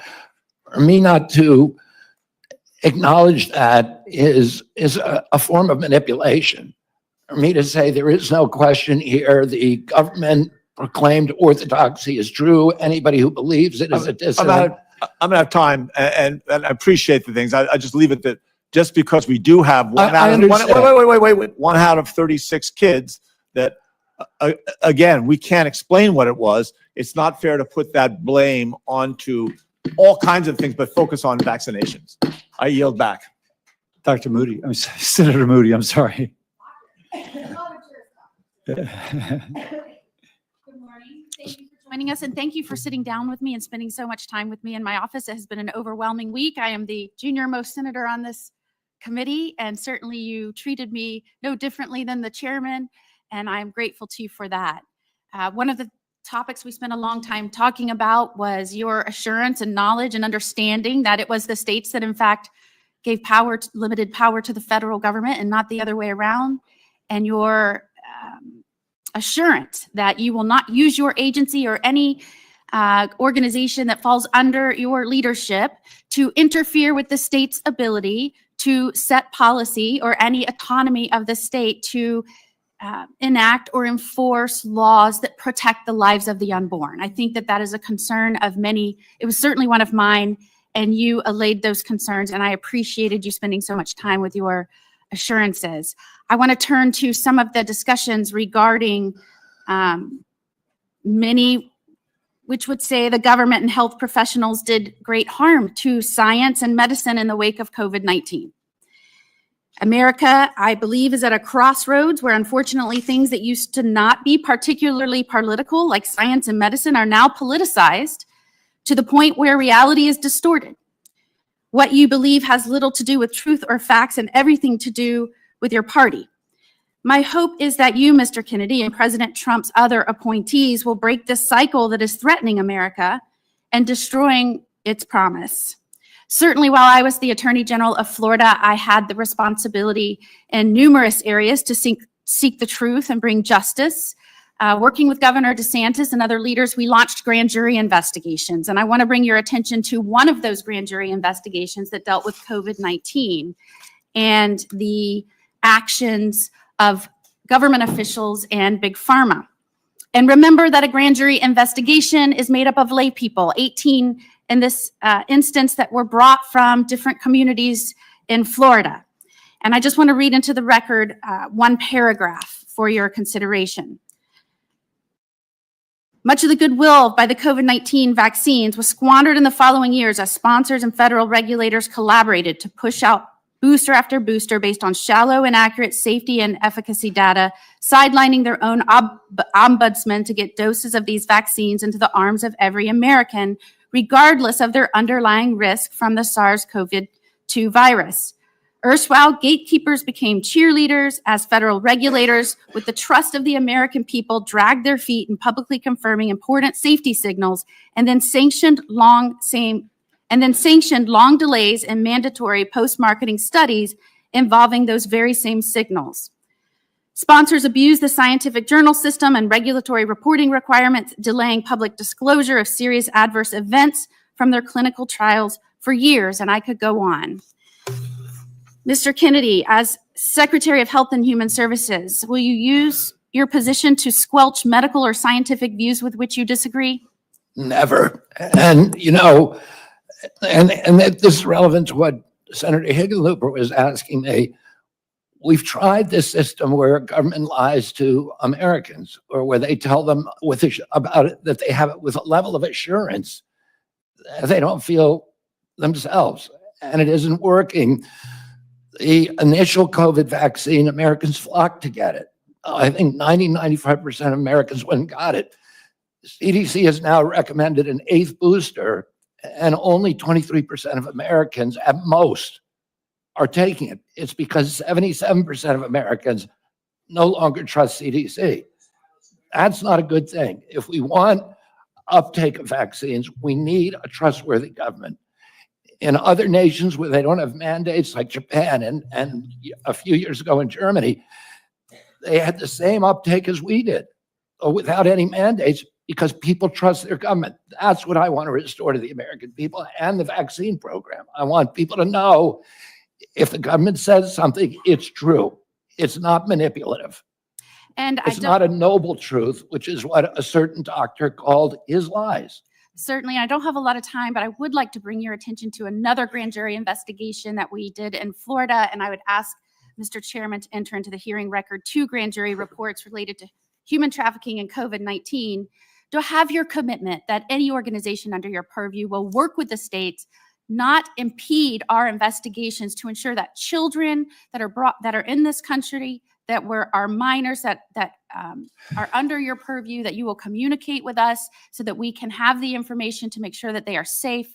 Unlike in an investigation where Biden blocked us in this administration at every turn to keep us from getting information showing that they trafficked children that were brought into this country and lost dozens, tens of thousands of children, lost track of them, and never gave us in DCF in Florida the information so that we could protect them. To have your word that you will protect children if you're given that Absolutely. responsibility. And President Trump is determined to find the 300,000 children who were lost over the past 4 years and to return them to their parents.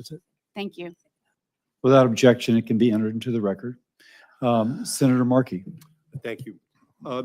Yesterday, under oath, you told my colleagues on the Senate Finance Committee that when you went to Samoa in June of 2019, it, quote, had nothing to do with vaccines. Will you confirm again today that the trip had nothing to do with vaccines? I did. My purpose in going down there had nothing to do with vaccines. Well, I have in my hand a blog post in 2021 in which you say the anti-vaccine group Children's Health Defense, which you ran, offered to fund the purpose of the trip to Samoa. And in the same post, you state that the trip was ultimately arranged by an anti-vaccine activist. And during the trip, you met with an activist who later compared vaccine mandates to Nazi Germany. And during that trip, you also discussed vaccines with the Prime Minister and the Director General of Health of Samoa. The Director General of Health said you specifically discussed your views on vaccine safety fears. And with unanimous consent, I will submit those blog posts, Mr. Chairman, into the record. Without objection. Can I reply to that, Senator? I'm going to ask you, I'll ask you again. Did the trip have nothing to do with vaccines, as you told my colleagues on Nothing Senate to do Finance with yesterday? vaccines. And if you want me to explain, I will. Did it have anything to do with vaccines? No, it did not. It did not. Well, my purpose in the trip was not to. I ended up having conversations with people, some of whom I never intended to meet. Well, again, an anti-vaxxer helped finance your trip. Well, you call them an anti-vaxxer. That's not what they would call themselves. They call themselves safe vaccine advocates. I went down there, a CHD, which was that group, offered $6 million to obtain a grant for $6 million to install to digitalize the health records of Samoa. Well, let me and just to bring go on. I in just a want to state-of-the-art medical informatics system. Thank you, And that was the Mr. Kennedy. purpose of my Kennedy. trip, I Senator. got it. Thank you. So let me just follow through now, 2019. So now in October of 2019, the CDC declared a measles outbreak in Samoa. And in November, Samoa started a mass vaccination campaign to stop the outbreak. That same month, November of 2019, after 16 people had already died from the outbreak and Samoa was trying to respond to the crisis, you sent a letter to the Prime Minister of Samoa stating that, quote, it is a regrettable possibility that these children are causalities of the vaccine. By unanimous consent, I will introduce that letter into the record. Without objection. So as Samoa was trying to contain the outbreak, you were saying that it was the fault of the vaccine rather than the absence of vaccinations that caused the outbreak in Samoa in the same year you visited Samoa. And I replied to that, Senator. Let me just finish. The death count in Samoa grew to 83. And ultimately, volunteers in New Zealand sent tiny coffins to help bury the dozens of children who died. And the Samoan Director General of Health later said, with his last name and the status attached to it, people will believe him. People will believe Robert Kennedy. And a New Zealand vaccinologist later said the impact of your role was devastating. So your name and your profile helped fuel a measles outbreak. You scared people from taking a vaccine. It slowed the public health response, and children died. You've taken no responsibility thus far. And if an outbreak occurs in the United States, I have no evidence that you would not use your role as secretary to spread dangerous misinformation. So that one incident, from my perspective, disqualifies you from holding any position in healthcare, much less the number one health official in the United States. And 75 Nobel Prize winners in science have said very clearly that you should not be confirmed, that it would be dangerous for you to have. And you this should look at their job. conflicts, So Senator. so You should look at their conflicts of those individuals. well, 75 And you should Nobel, look at who financed that letter. 75 Nobel Prize winners, and by the way, a high percentage of the medical community in Boston, the health capital of the United States and the world, have said the same thing about your qualifications. They're saying to me they don't want tiny coffins as well. Neither do I. So that's the basis of my reservations about you, and the reason why I'm going to vote no on your candidacy, because I just think it's too dangerous to run the threat that that misinformation is spread in our country in the same way it was in Samoa. Senator Murkowski, and let me compliment Mullen and Murkowski. They've stayed here the entire conference, and they're not obligated to like the two of us, not that we wouldn't have otherwise. But Senator Murkowski, you please. Thank you, Mr. Chairman. And I think these are exactly the types of forums that we all need to be engaged in from start to finish, because Can you speak up, Senator McCoskey? there has been there's been considerable discussion here about many issues, certainly a lot about vaccines. I care deeply about making sure that our vaccines are safe, the efficacy of them, the availability of them, how we disseminate them is particularly important in a very, very rural state like mine. You have experience there, you understand that. I am particularly attracted by the focus on chronic diseases. We know that if we can do a better job with chronic diseases, maybe some of the other things that we are susceptible to in the infectious diseases area, we're able to perhaps pull back a little bit on that. But our reality is, in order to make this country healthy again, it is a focus on everything. It is the prevention. It is the necessity of coming up with these life-saving vaccines that are going to be so critically important. It is personal care. It is food. It is exercise. It is all of the above. And we got to figure it out together. We do need to shake some things up, but we also need to give a level of confidence. And this is what I'm hearing from so many of my colleagues who have raised the issue of vaccines.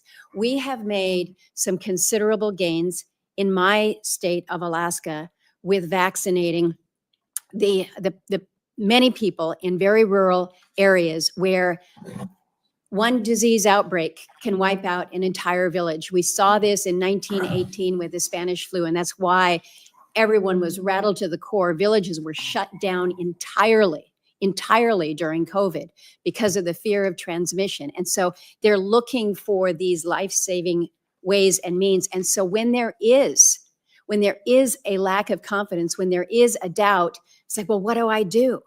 And so we're pulling back then on, again, these areas where we can work to prevent some of these deadly diseases that we thought we had wiped out years ago. We have dramatically reduced diseases in my state like Hep A and B and meningitis.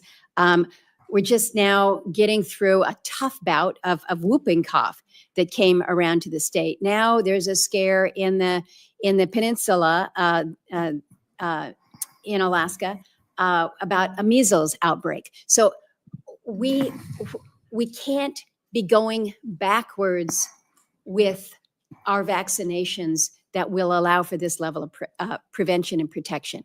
So I'm asking you, you are clearly an influencer. You are clearly an influencer. You would not be in this position today, but you can see how your podium, your platform, your voice can influence so many.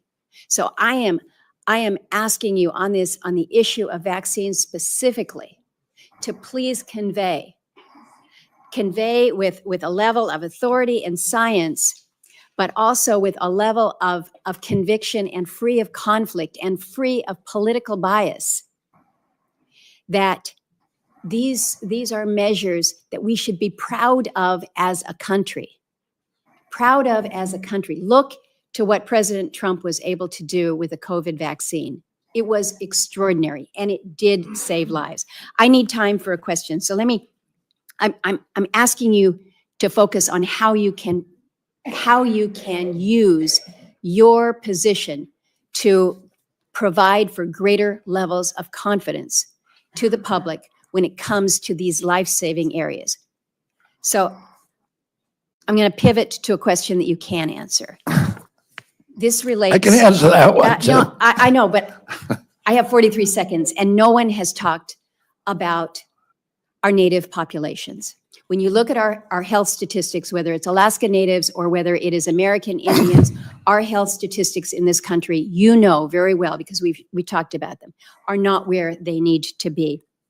And it's in all categories. It's infectious disease, it's tuberculosis, it's Hep C, it's mental health, it's depression, it's substance use, it's sexually transmitted diseases, it's hypertension, stroke. It is so deep, and it is so challenging, and it is so hard. You have received support from Native American tribes. You have been in these areas. You have been quoted, and I'd like for your comment on this, as quoted saying, as far as budgeting for Indian country, you said you would immediately triple the budget to support tribes. Can you expand on this pledge and the commitment?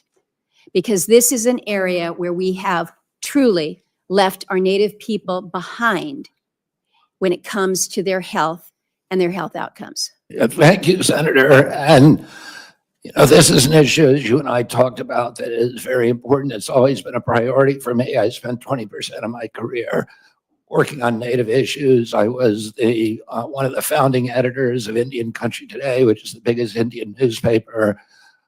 My father and uncle, Ted Kennedy, my father, were deeply, deeply critical of the functioning of the Indian Health Service back in 1968 to 1980, and nothing's changed. Nothing's gotten better. I'm going to bring in a Native at the Assistant Secretary level. I'd like to get him actually designated as a Assistant Secretary for the first time in American history. Make sure that all of the decisions that we make in our agency are conscious of their impacts on the First Nations. I've spent a lot of time in your state. It's my favorite place to go. I've been up with the Gwich'in, representing the Gwich'in people up in Arctic Village, and been all over the state in the remote areas. I understand in Alaska, the unique needs of Alaska because of remote healthcare, because some of these areas are not even accessible except for airplane. If they don't have ambulance services, that the federal government needs to pay attention to financing transportation, the unusual ways that are required there, and that we really need to focus on telemedicine and AI. Make sure that even in remote places in Alaska, that Native people can get high quality healthcare, and we can do that today. And I look forward to working with you on those issues and others. Thank you, Mr. Chairman. Senator Murkowski sets the record for going over. Senator also Brooks. Sorry. Good morning. Thank you, Mr. Chair. Mr. Kennedy, I was struck by your comments during our meeting last week. What? I was struck by your comments in our meeting last week, where you made it abundantly clear to me that you intended to clean house of the professional scientists at the National Institutes of Health, which you know is headquartered in the state of Maryland, and employs thousands of hardworking Marylanders. I, for the record, believe in scientists, and I believe in doctors, and I trust them over politicians without medical degrees. You talked about bad science and bad scientists, and in fact, you specifically said to me in response to my question that you intend to replace the bad scientist with the good scientist. And so I want to ask you, in your opinion, what makes a scientist or a doctor qualified to serve at the National Institutes of Health? A scientist who's devoted to empirical methodology to evidence-based science, scientists who understand the importance of replication, the importance of publishing raw data and being open and transparent about it, the importance of publishing peer review. We have, NIH has overseen over the past several years the decline, the precipitous decline in American health. There's 91,000 people at HHS. And are you suggesting that some of them should not be held responsible for that decline? They were in charge of protecting our health. Let me just insert here. Let me just finish. But let me by just say saying this, because I only have 3 minutes left. I don't set the rules here, but I ask the questions. And the question is really whether you intend, as you said, to substitute essentially your judgment for the judgment of these professional scientists and doctors. I'm not going to substitute my judgment for science. Of course, I'm not going to do that. What I'm going to do, listen, the New York Times just did an article last week talking about the fraud, the 20-year fraud, 800 fraudulent studies produced by NIH on amyloid plaques and not allowing any other hypothesis about the cause of Alzheimer's. Well, how to be will you explored. decide, Mr. Kennedy, which scientists The ones are who bad scientists? Are they the ones who disagree with you? The ones who are corrupt, the ones who have been doing science like the amyloid plaque studies that were fraudulent. Well, we these should doctors, not. let me ask you a question. Do you have a medical degree? Do I know? Okay, let me go to the next question. The Heritage Fund has compiled a watch list of federal employees to go after federal staff. Is there a watch list for federal staff at HHS? Not that I know of.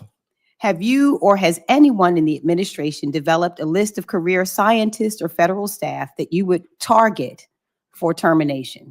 Not that I know of. And let me just ask you another question. Now, your failed presidential campaign has been raising money to try and cover your debts. And you were questioned about this yesterday and failed to answer a question that Senator Warren asked you. And so I want to ask you again regarding these emails that you have sent to raise money. How much has your presidential campaign made fundraising off of this administration's complete disregard for the workforce at HHS? Excuse me? I didn't hear the question. The last part. How much money has your presidential campaign made off of fundraising, off of this administration's complete disregard for the workforce at HHS? Zero. Okay, Mr. Chair, I'd like to ask unanimous consent to enter into the record 2 emails from this week and the week before regarding fundraising that you are currently doing through your presidential campaign. Without objection. And finally, I want to ask you, I have you said you were on a show on February 26, 2021, an interview with Dr. Judy Mikovits, where you said the following, and I quote, "We should not be giving Black people the same vaccine schedule that's given to whites because their immune system is better than ours." Can you please explain what you meant?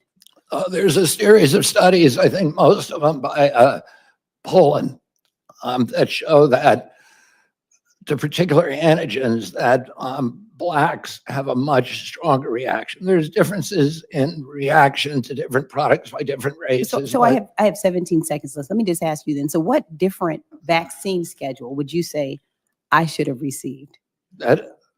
What different vaccine schedule should I have received? I mean, the Poland article suggests that Blacks need fewer antigens. This is so dangerous. You get the same measles vaccine. Mr. Kennedy, with all due respect, that is so dangerous. Your voice would be a voice that parents would listen to. That is so dangerous. I will be voting against your nomination because your views are dangerous to our state and to our country. I mean, do you think science is dangerous, Senator? This is published peer-reviewed studies. I yield. Senator Collins, who would have been here the whole time, but she was in an Intel committee. So Senator Collins. Thank you, Mr. Chairman. Mr. Kennedy, welcome, first of all. I agree with you that there needs to be more focus on chronic diseases like diabetes, like Alzheimer's. But it concerns me when I read a quote from you that says, "I'm going to say to NIH scientists, God bless you all. Thank you for your public service. We're going to give infectious diseases a break for about 8 years. Don't we need to do both? Don't Yes, absolutely, Senator. The problem is there's been an imbalance. We've devoted all of these dollars to infectious disease and to drug development to make NIH an incubator for the pharmaceutical industry, and very little to chronic disease. But chronic disease is 92% of deaths in our country. It's 9 out of every $10 we spend on our budget.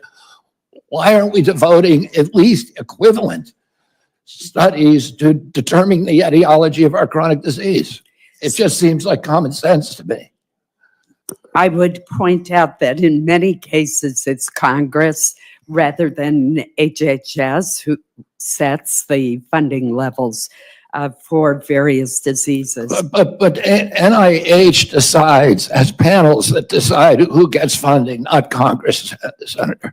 I want to share with you a discussion that I had with a Maine pediatric nurse practitioner.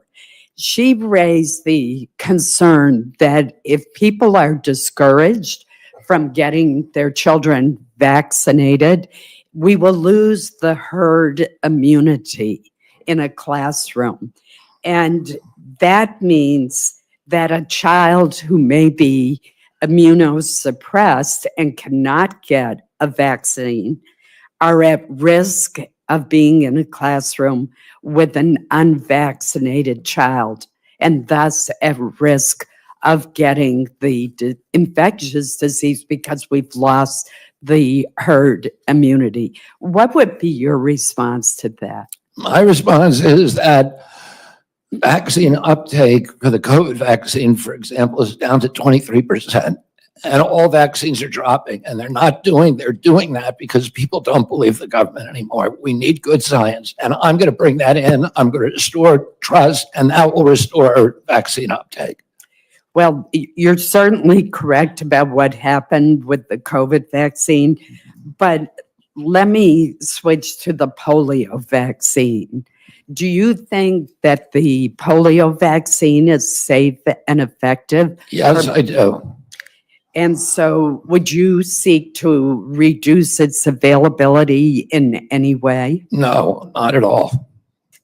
The state of Maine has seen a steady and disturbing increase in Lyme disease cases over the past decade.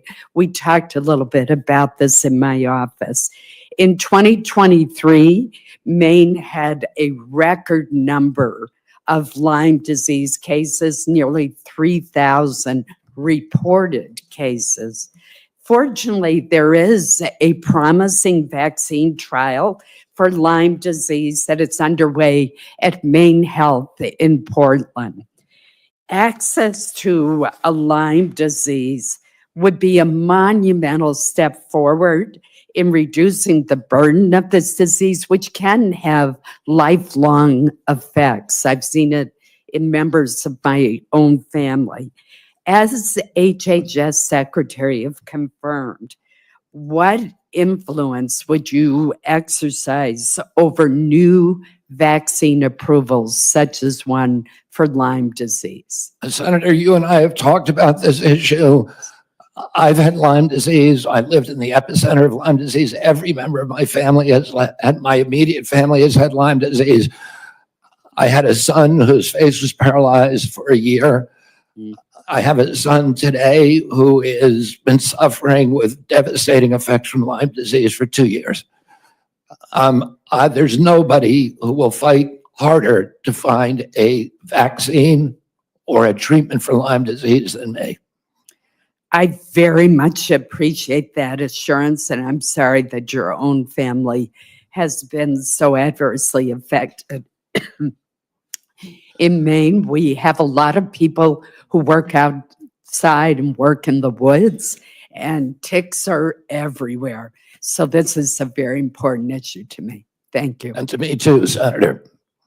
We're almost to the end. Let me acknowledge Senator Moody has also been here the whole time. And so thank you, Senator Moody. Yeah, well, Just incredible diligence. Thank you.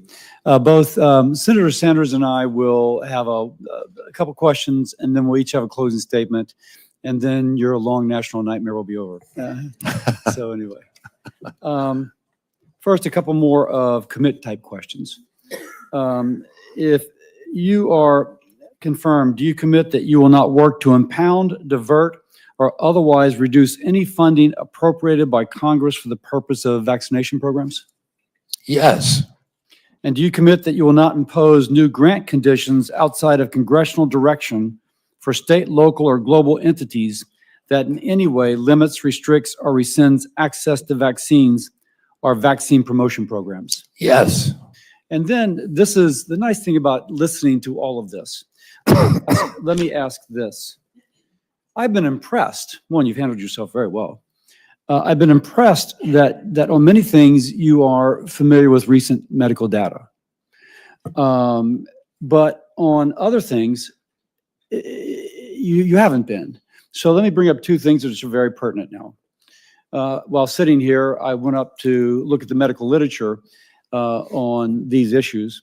And here's a title, Why Parents Say No to Having Their Children Vaccinated Against Measles, a systemic review of the social determinants of parental perceptions on MMR vaccine hesitancy. And they found that fear of autism is a major driver for vaccine hesitancy among those with a college education or higher, influenced by internet social media narratives over physician-based vaccine information. I'll go back to something I said earlier. You got to follow it, man. There's a lot of people that look to you for, do I get vaccinated or not? People that I kind of know. But here it says it's not just my anecdote, it's actually out there. But when I raised, and you said, well, if I show you the data, you'll change your, because I asked, will you unequivocally, without qualification, say that measles vaccine does not cause autism? And you said, if I show you the data. I will publicly apologize. So here's and say that I was wrong. Here's a meta-analysis from 2014, and you quoted Cochrane on several occasions, which for the people watching is a meta-analysis. A meta meaning they look at everything and then they come to a conclusion based upon as much facts as they can get. And here is such a study, and the title tells it all. Vaccines are not associated with autism, an evidence-based meta-analysis of case control and cohort studies, and they ended up looking at 5 cohort studies with roughly 1.2 million children. Now, this is from 2014, and it has a whole bunch of articles it references. And then I got a text from a former employee of the NIH, I emphasize the former, who says that in early in the President Trump's term, you and colleagues sent 90 papers for review by people at NIH. They felt like the NIH folks felt that without exception, they were severely lacking methodologically, and are found that they indeed showed the safety of these vaccines. We tried to engage Mr. Kennedy, but his colleagues refused to acknowledge the expertise of dozens of NIH scientists we made about those papers. Now, you're a smart guy.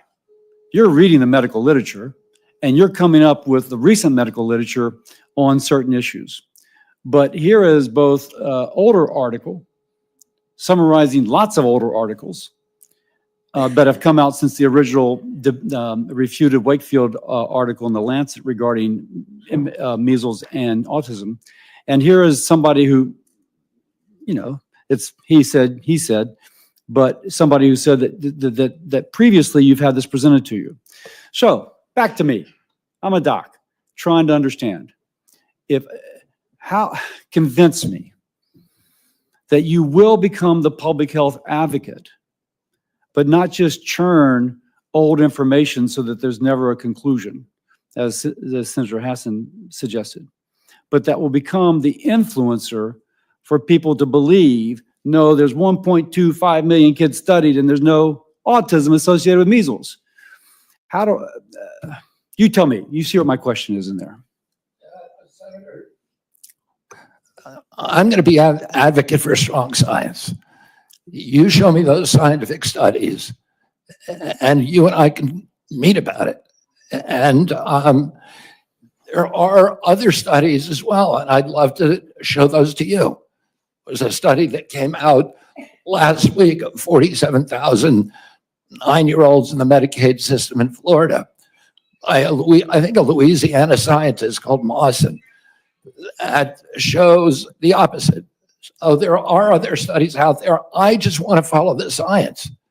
And I will do, if the science says, and I am wrong about what I've said in the past, as I said, I will publicly apologize. There's many times I've been wrong about science. If you look at my Instagram account, when I'm wrong, I apologize for it. And I say I was wrong. I don't have any problem. Science is a process of challenging hypotheses with new evidence. And scientists have to be able to admit when they're wrong. Epidemiological studies, are the Institute of Medicine has said repeatedly in 2013, 2017, when they investigated this, has asked CDC to do certain studies, animal studies, bench studies, observational studies, studies of the vaccine safety data link. CDC has not done that. Oh, I want them to do that, and I want the best science. I can guarantee you, on my word of honor, and if you show me science that says that I'm wrong, I'm going to say I was wrong. I don't have any problem. There's nothing that would make me happier. We need to be able to look at the science and get IOM involved, the National Academy of Sciences. They're the ultimate arbiter of safety.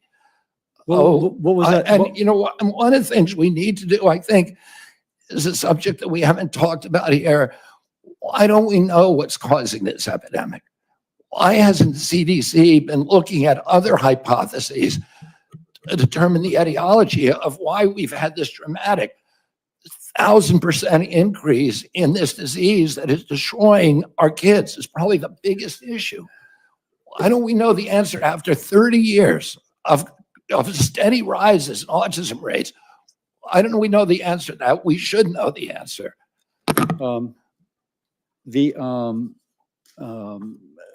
What was that? What was that last article? Did you mention That article is by Mawson, Mawson. And it's regarding measles and what? No, it looks at the entire schedule and it says it's a study of 9-year-old boys, 47,000 9-year-old boys from the Florida healthcare data. Okay, let me, Senator Sanders. Thank you. And I find myself in the unusual and uncomfortable position of having to agree with Senator Cassidy's line of questioning. Mr. Kennedy, in an interview in July 2023, you stated, quote, "I do believe autism does come from vaccines." And you have, the end of quote, and you have praised a gentleman named Andrew Wakefield for his research. What studies, you talk about the need to be science-based, to get our information, good information to make decisions. What studies have you utilized to come to the conclusion that vaccines cause autism? I'm happy to sit down with you. No, please, just answer me that. I mean, look at the Mawson study, Senator. The what? Yeah. Mawson, just look at that study. Yeah, I will. And that was published. But I don't want to, I wouldn't rest on a single study. Right. And all studies can be beneficial. Okay. Don't mean to be rude. I don't have a lot of time. Just saying. You would not be, I just heard you say you could not be happier if you were proved wrong. Mr. Chairman, I asked to put into the record 16 studies done by scientists and doctors all over the world saying that vaccines do not cause autism. Are you happy? Without objection. Look at the IOM assessment of those 16 studies, Senator. The IOM has assessed them. But listen, let me get to it. Don't have a lot of time. I apologize. I'm happy to talk to you at another time. Don't have a lot of time. Let's talk about COVID. And I just want clarity on the issue. And again, I apologize. You have to be brief. We don't have a lot of time. Scientists have estimated that the COVID vaccine saved 3 million lives. President Trump said COVID vaccine was, what, quote, one of the great miracles of the ages, end quote. You have said the COVID vaccine was the deadliest vaccine ever made. End of quote. Was the COVID vaccine the deadliest vaccine ever made? The reason I said that, Senator Sanders, is because there were more reports on the VAERS system, on the vaccine adverse event reporting system, which is the only surveillance system, that and VSafe. And there were more reports of injuries and deaths than all other vaccines combined. But was it the scientists said it saved 3 million According lives? to VAERS. I don't know, because we don't have a good surveillance system. So you disagree with the scientific community that? Oh, I'm agnostic because we don't have the science to make that determination. Okay. Prescription drug prices in America, as you know. And by the way, I think President Trump did an extraordinary job on Warp Speed, because he wasn't just focusing on that one intervention. He was focusing. He called it a miracle, but you have cast doubts on its efficacy. All right. Prescription drugs. We're going to make America healthy. I agree with you that we need a revolution in the nature of food in America, physical exercise, etc. Very, very important. But there are people who are going to get sick, and they have to go to the doctor and find out why. 1 out of 4 Americans today cannot afford the prescription drugs their doctors prescribe, because we pay by far the highest prices in the world for prescription drugs. We made some progress under the Biden administration of negotiating prescription drug prices with pharma. First time that's ever happened. Now, yesterday you told me that the White House was going to issue something affirming their support for continuing those Medicare negotiations. Turned out not to be quite accurate. They came up with some bland statement, could have been written by pharma. Very specific questions. Do you believe and will you insist that Medicare continue to negotiate prices with the pharmaceutical industry so we can substantially lower prescription drug costs in America? President Trump has made it very clear to me that he wants to negotiate. Negotiate is a big word, Bobby. It's a big word. It's the word you just used, Senator. Yeah, but no, I use defend a particular law. Will you defend the law in the Inflation Reduction Act, which already is negotiating prescription drug prices? President Trump wants us to negotiate drug price. He wants to lower drug prices. So you're not telling me that you will defend the law that we passed, which has already had significant success? Well, Congress, look, I'm going to comply with the law, Senator. Congress passed the law. I'm swearing an oath to the Constitution. I'm going to comply with the laws. You're going to have a significant influence on healthcare policy if you are. And I'm going to comply with the laws. Let me just say this in conclusion, Chairman Cassidy. President Trump and Mr. Kennedy are quite right when they say that our system is broken. They're right. Our economic system today is broken. 3 people own more wealth than the bottom half of American society. Wages have been stagnant for American workers for 50 years. The economy is broken. You know what? Our political system is broken and corrupt. You have a handful of billionaires in both political parties who contribute huge amounts of money to elect candidates in this room, throughout the United States Congress. That is a broken political system and a real threat to democracy. Our healthcare system is broken. And it's broken for some of the reasons that Mr. Kennedy indicated. We have not paid attention to the fact that we have massive amounts of chronic disease. We have not answered the question why in the richest country in the history of the world, our life expectancy is lower than it is in countries far poorer than we are. So I think in many ways, President Trump and Mr. Kennedy have asked some of the right questions. Problem is their answers will only make a bad situation worse. So let me ask Mr. Kennedy again. If we want to make America healthy, will you assure the American people that you will fight to do what every other major country on earth does, guarantee health care to every single American? I'm going to make America healthier than other countries in the world right now. Will you guarantee do what every other major country does? That's a simple question. And by the way, Bernie, the problem of corruption is not just in the federal agencies, it's in Congress too.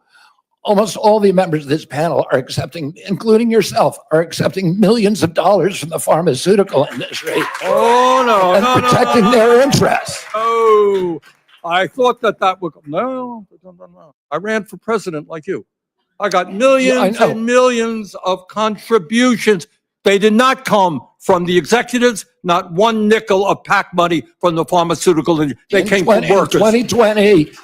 In 2020, you were the single largest Because I had receiver of small pharmaceutical money. contributions from workers all over this country. Workers, You were the not a nickel from corporate Bernie, PACs. you were the single largest From acceptor of workers- pharmaceutical dollars. No, from workers in the industry. 1.5 million. Yeah, out of 200 million. All right, but you have not answered, last question. You have not answered my question. Mr. How the Chairman, heck we're do we 3 make minutes. Ask you a America- question. How do we We're- make he is- America Miss- healthy if you don't guarantee health Chairman, care we're to all literally people? 3 minutes over here now. Well, so are other How long people. does it keep going? At some time, you're just battering the witness, Not Bernie. battering the whistles. I'm Yes, trying you to get are. an And answer. you're getting upset at him. You're going at him just like anybody else would. We'll come to order. Bernie's going over.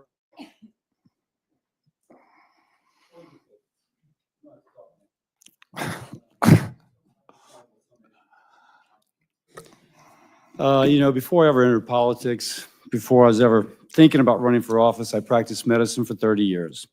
I worked in public hospitals in California, Louisiana, specializing in liver disease, caring for those who otherwise would not have had a specialist. If you will, dedicating my life to saving lives.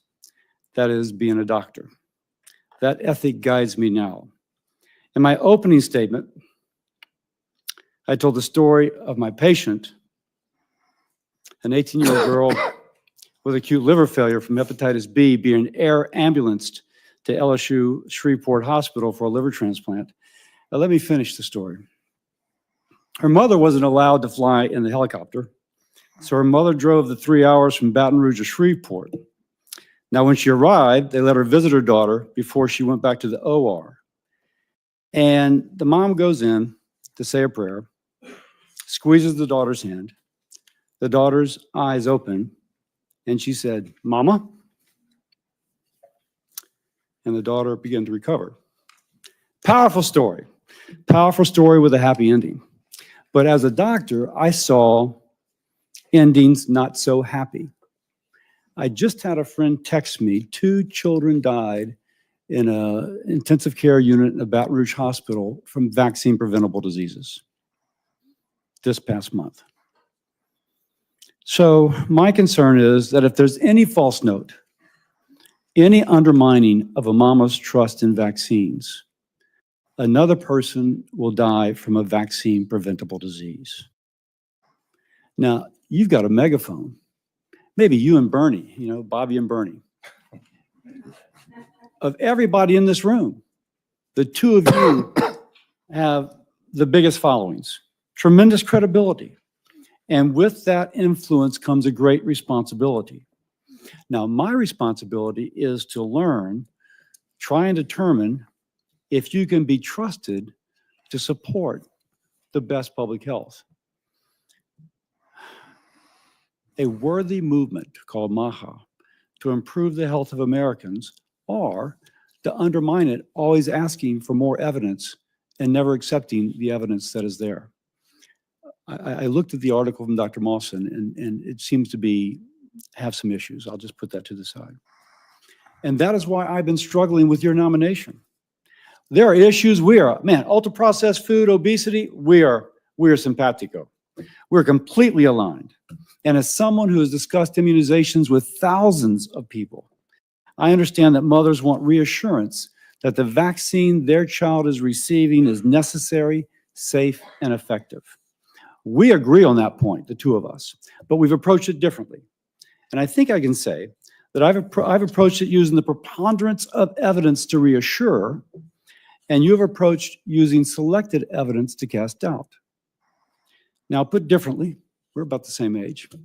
Does a 70-year-old man, 71-year-old man who has spent decades criticizing vaccines and who's financially vested in finding fault with vaccines, can he change his attitudes and approach now that he'll have the most important position influencing vaccine policy in the United States? Will you continue what you have been, or will you overturn a new leaf at age 70? I recognize, man, if you come out unequivocally, vaccines are safe, it does not cause autism, that would have an incredible impact. That's your power. So what's it going to be? Will it be using the credibility to support lots of articles, or will it be using credibility to undermine? And I got to figure that out for my vote. You have the power to help rebuild, to help public health institutions re-earn the trust of the American people. Now, let's be political. I'm a Republican. I represent the amazing state of Louisiana. And as a patriotic American, I want President Trump's policies to succeed in making America and Americans more secure, more prosperous, healthier. But if there's someone that is not vaccinated because of policies or attitudes you bring to the department, and there's another 18-year-old who dies of a vaccine-preventable disease, helicoptered away, God forbid dies, it'll be blown up in the press. The greatest tragedy will be her death, but I can also tell you an associated tragedy that will cast a shadow over President Trump's legacy, which I want to be the absolute best legacy it can be. So that's my dilemma, man. And you may be hearing from me over the weekend. You may be hearing from me over the weekend. I once again thank you for your time, and I yield to my ranking member. Thank you, Mr. Chairman, and thank you very much for your job today in conducting this very, very important hearing. Let me reiterate my concerns. Every person on this panel, and I would hope everybody in America, wants to make us the healthiest country on earth. And I applaud Mr. Kennedy for raising the issues and talking about some very important truths. But what I am not hearing from him are some very specific policy issues that we absolutely need if we're going to make America healthy. It is unquestionable that when 68,000 Americans die because they can't afford to go to a doctor, you got to deal with that. And I have not heard one word about the need for universal health care that exists in every country on earth. When 1 out of 4 people can't afford prescription drugs because the pharmaceutical industry is ripping us off and charging us 10 times more in some cases than the people in other countries. I have not heard the definitive answer I need that we're not going to pay the highest prices in the world for prescription drugs. And one of the points I think that Mr. Kennedy made, which is right, healthcare is not just medical care. It's a lot more. Talk about the food industry. We have held a hearing, Senator Cassidy and I held a hearing a couple of months ago, where we made the point that the food industry is in fact poisoning our kids with addictive food that is leading to obesity, diabetes, heart conditions, etc. And I hope that our Congress and the White House will have the courage to take on a very powerful food industry and demand that the products that they sell our kids are in fact healthy and non-addictive. In many ways, what the food industry is doing today is what the tobacco industry did 50 or 60 years ago. And we talk about making America healthy today. Again, it's not just doctor care, medical care. We have millions of people working for starvation wages. You cannot be healthy if you're working 50 or 60 hours a week and you can't afford the rent that your landlord is charging you. Stress kills. Stress makes us sick. So, Mr. Chairman, let me just say this. I think the issues that have been raised in this hearing today are of enormous importance. I look forward to working with you and other members of this committee to make sure that we develop the policies that have the courage to take on very powerful and wealthy special interests. So, in fact, that we can make America healthy. Thank you. This concludes our hearing. For any senators who wish to ask additional questions, questions for the record will be due tomorrow on Friday, January 31st at 5 p.m.